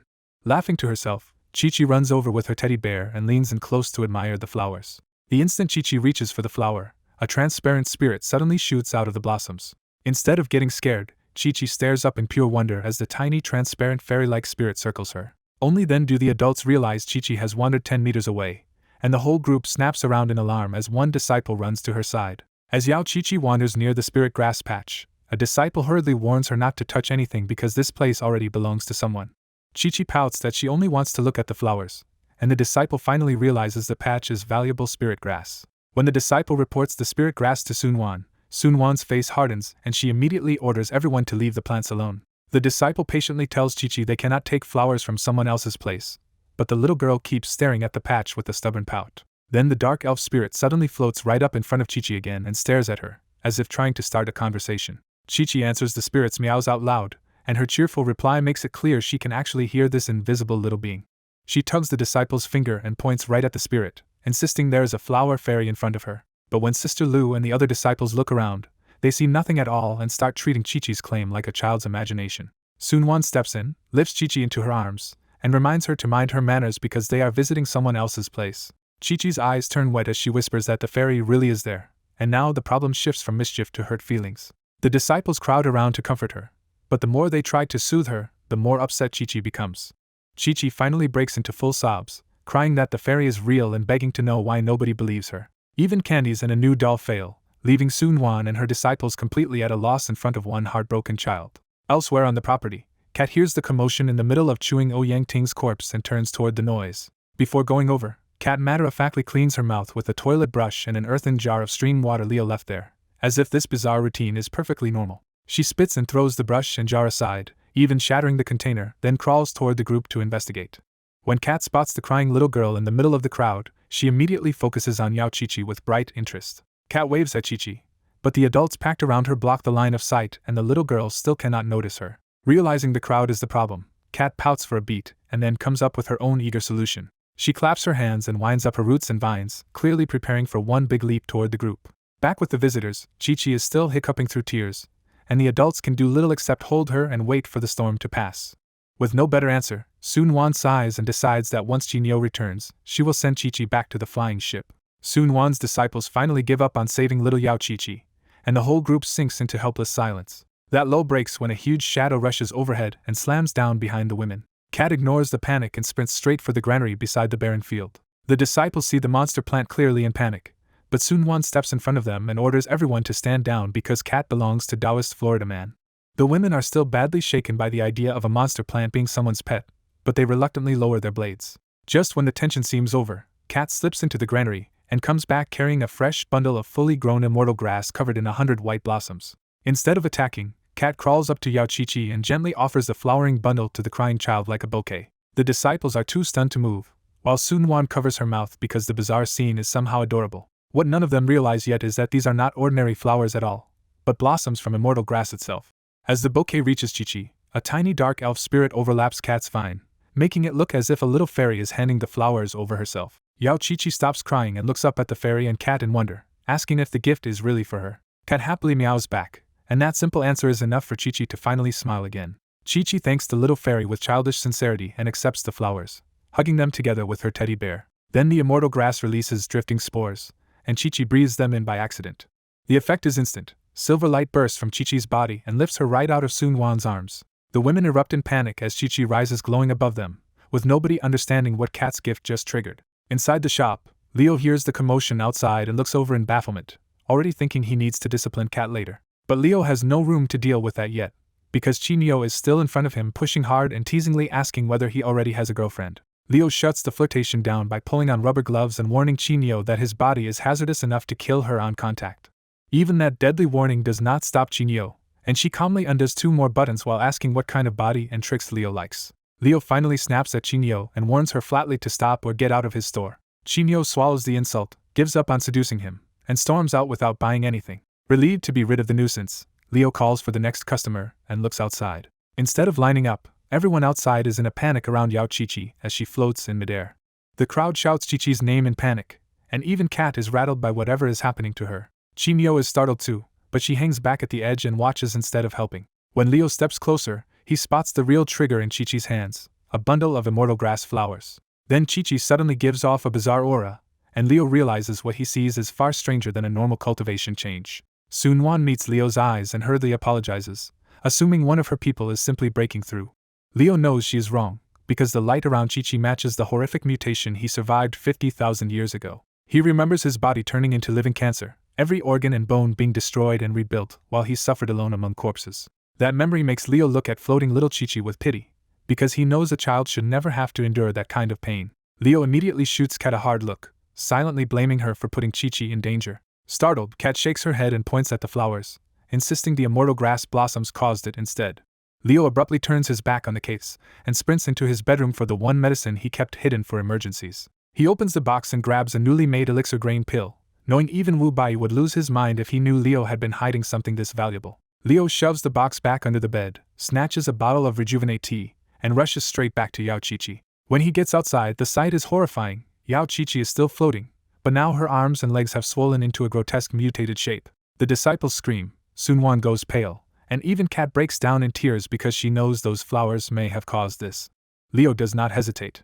He strides in, leaps up, and catches the floating girl in his arms. The moment he lands, Leo throws the bundle of immortal grass flowers away to cut off whatever is feeding the mutation. Sun Wan is horrified because touching someone mid-breakthrough is supposed to wreck their chi flow and push them into chi deviation. Leo ignores the sect rule and crushes the elixir grain pill in his hand because saving Yao Chi-Chi matters more than protecting a breakthrough.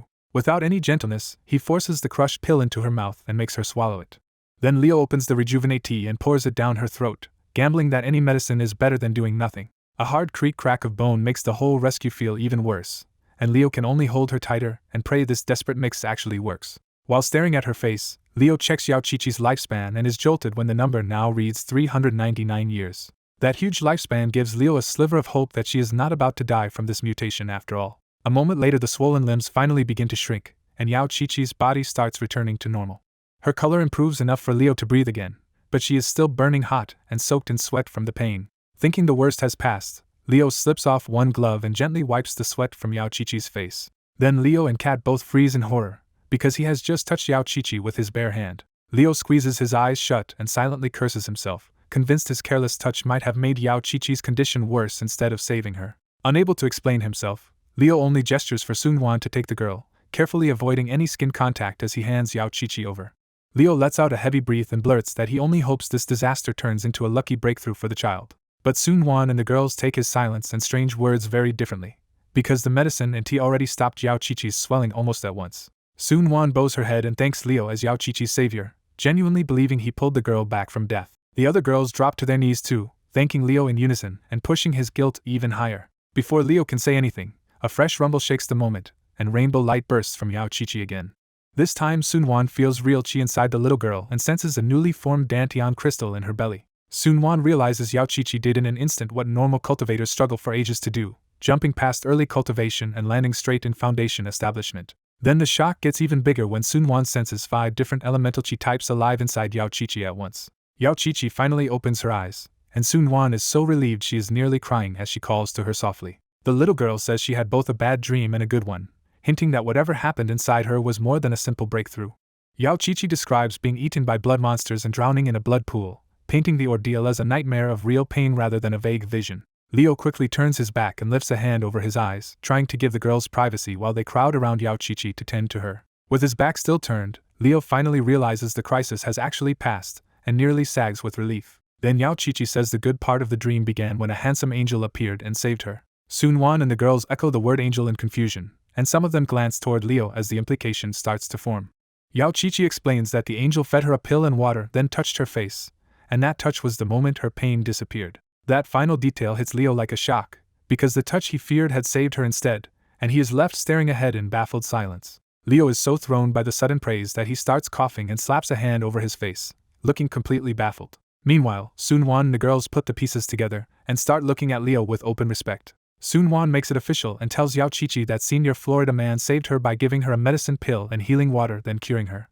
The girls all silently agree with her, and even Chinyo has to admit Leo really is Qiqi's savior. Leo forces out another rough cough, turns away from all that gratitude, and heads back toward his store to hide his messy expression. Trying to steer the moment somewhere safer, Leo blames the trouble on not teaching his pet properly, and offers everyone a free bottle of Rejuvenate tea as an apology. He immediately adds a catch: the free tea only goes to people who buy at least one item with their lifespan. That answer only makes the whole group more grateful, and the girls bow deeply toward him.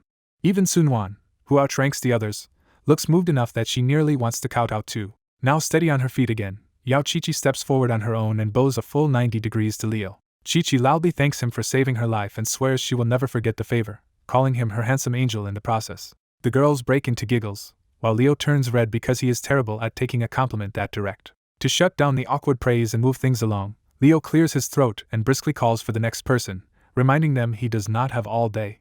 Once the panic settles, Sun Wan tells Chinyo to take Yao Qiqi back to the flying ship while the rest of the women follow Leo into his store. Because Leo saved Qiqi, the disciples finally drop their guard, remove their veils, and browse his shelves like excited customers around him. Leo patiently explains the prices, including grain pills for 20 years, Fenrir prosthetic eyeballs for 500, and Yang flame pills with bigger boosts at even steeper costs. The women hesitate over the expensive pills, but they keep staring at the blood-scented blood melons in the basket. When one disciple asks the price, Leo cuts the blood melons down to just 10 years each to tempt these lifespan-conscious customers.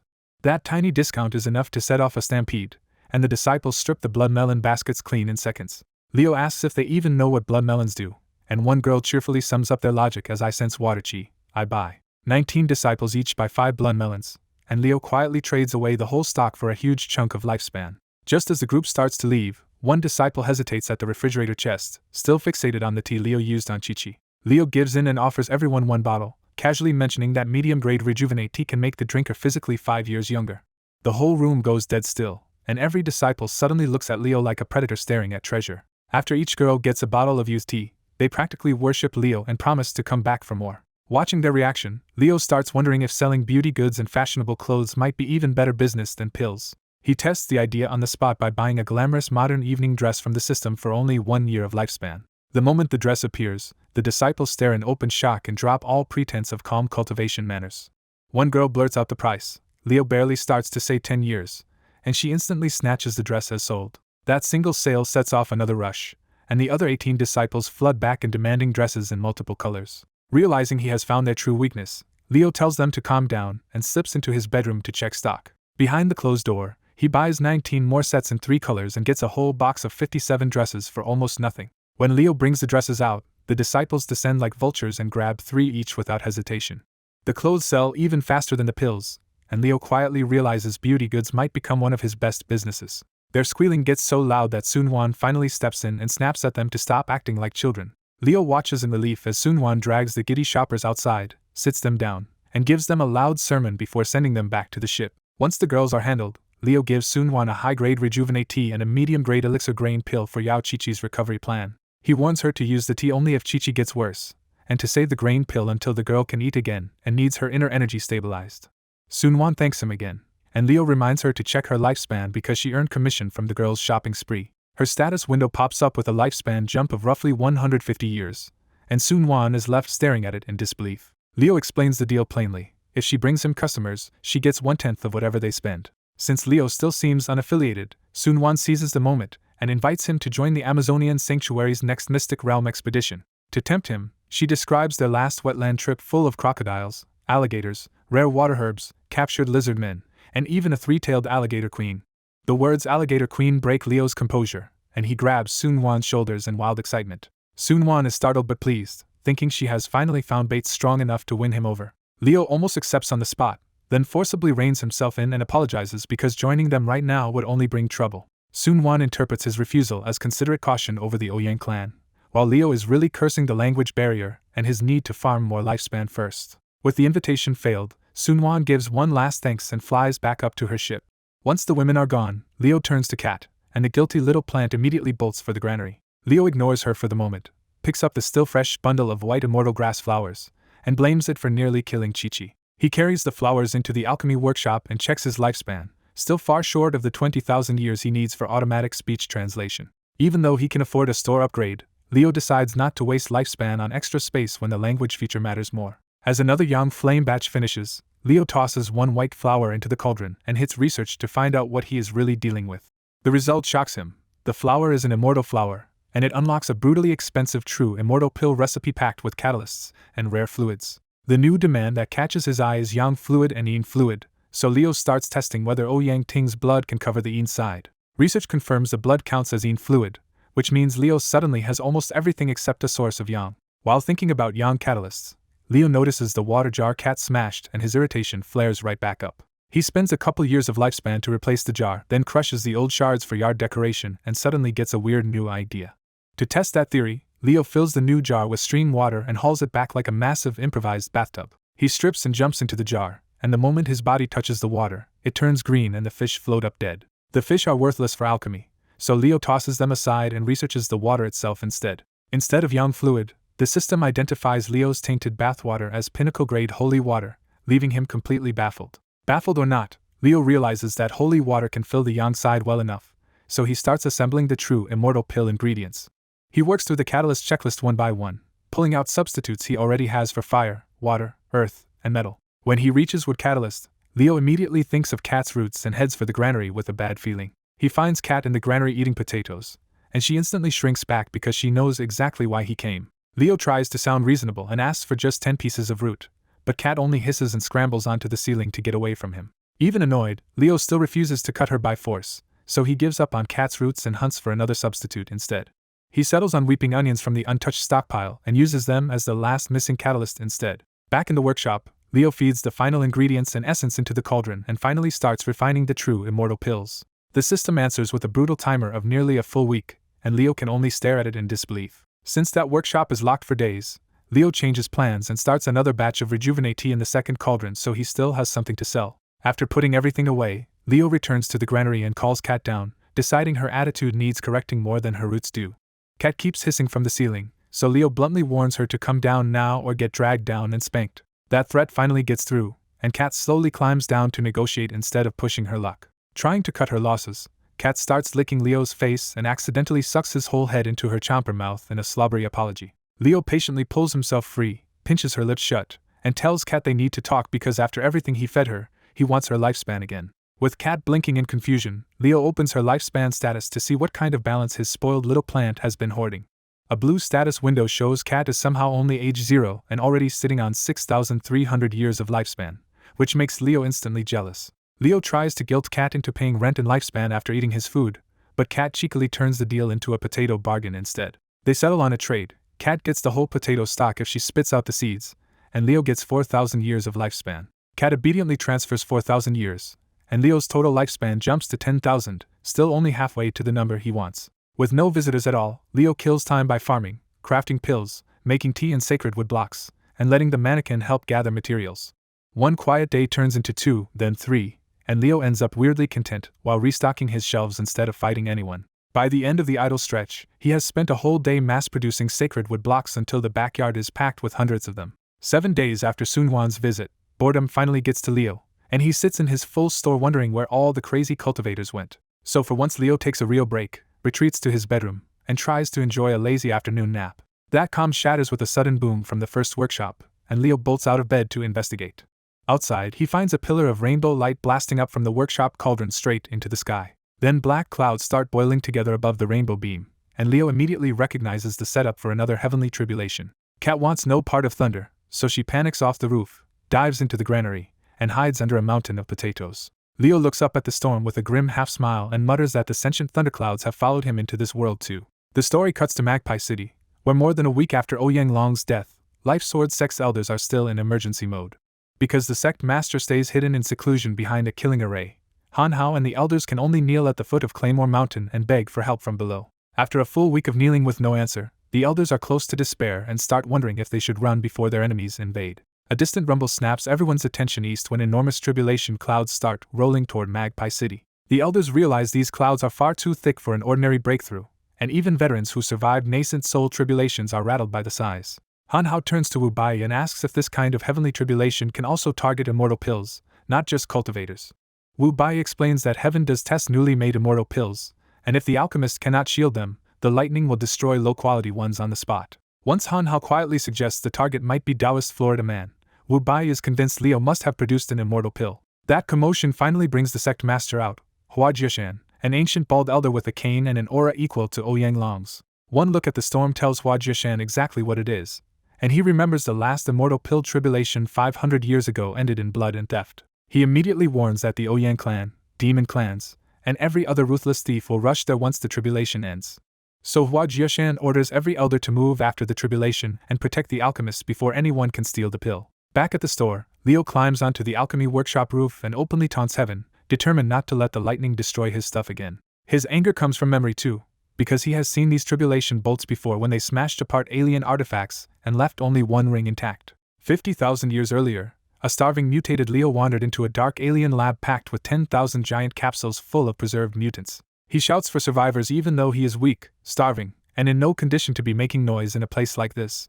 As he stumbles through the room, Leo notices the mutants in the tubes look a lot like him, right down to the same disease growths. His body suddenly rebels, and he coughs up green fluid in agony while cursing the disease eating him alive. Then a 1-foot larva wriggles out with the vomit, turns its flower-like mouth toward him, and lunges. Leo crushes the larva underfoot, and the pain in his stomach finally eases after it dies. The capsule he activated suddenly drains and drops its mutant corpse, but instead of reviving it, the machine lowers spinning blades and starts blending the body.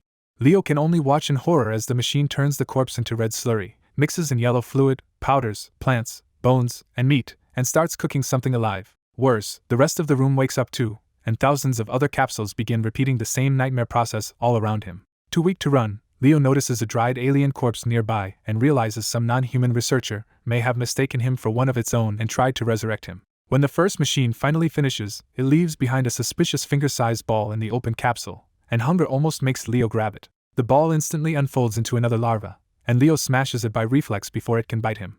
Ready to give up, Leo turns back to the alien corpse and spots 5 rings on its fingers, because of course that catches his eye anyway. He pulls the rings free, but 4 break apart immediately, leaving only one clear gold ring intact. The moment Leo puts on the last ring, the door seals shut and all 9,999 capsules finish producing larvae, trapping him in the worst possible room. Leo sits down to die, but rubbing the ring triggers a blue interface that starts identifying him and evaluating his compatibility with something called the Fate Crystal. Before he can understand any of it, the ring melts into his finger and starts a violent merge. Leo floats helplessly in rainbow light as countless metal-like worms burst from his pores and spread through the room like a living machine plague. Those tendrils rip apart larvae, corpses, walls, machines, and even metal itself, melting everything down and feeding it back into Leo's body. Then his consciousness fades and his heart stops, ending the flashback on a death that somehow was not the end. Leo wakes from that buried memory under a storm again, with a zapping jolt in his chest and a thundercloud filling his vision. He barely has time to mutter that it looks like a thunderstorm before a lightning bolt slams straight into his chest and burns half his body. A blue warning window pops up mid-agony and shows the strike just ripped his lifespan down to 1,150 years. A second bolt hits before he can recover, and this time the damage drags him all the way down to 650 years. Leo realizes each hit is shaving off 500 years, and now he desperately starts trying to read the timing and survive the next one. But instead of simply dying, his body starts changing under the heat, and the leftover lightning sinks into his hair, fingers, blood, and muscles. Then the blue screen flips the script and shows his lifespan rebounding to 1,350 years, more than he had before the hit. The next headshot from heaven nearly knocks him out for good and crashes his lifespan down to just 350 years. When he finally comes back to himself, Leo feels like he just got rejected by death, and his lifespan has surged again to 1,550 years.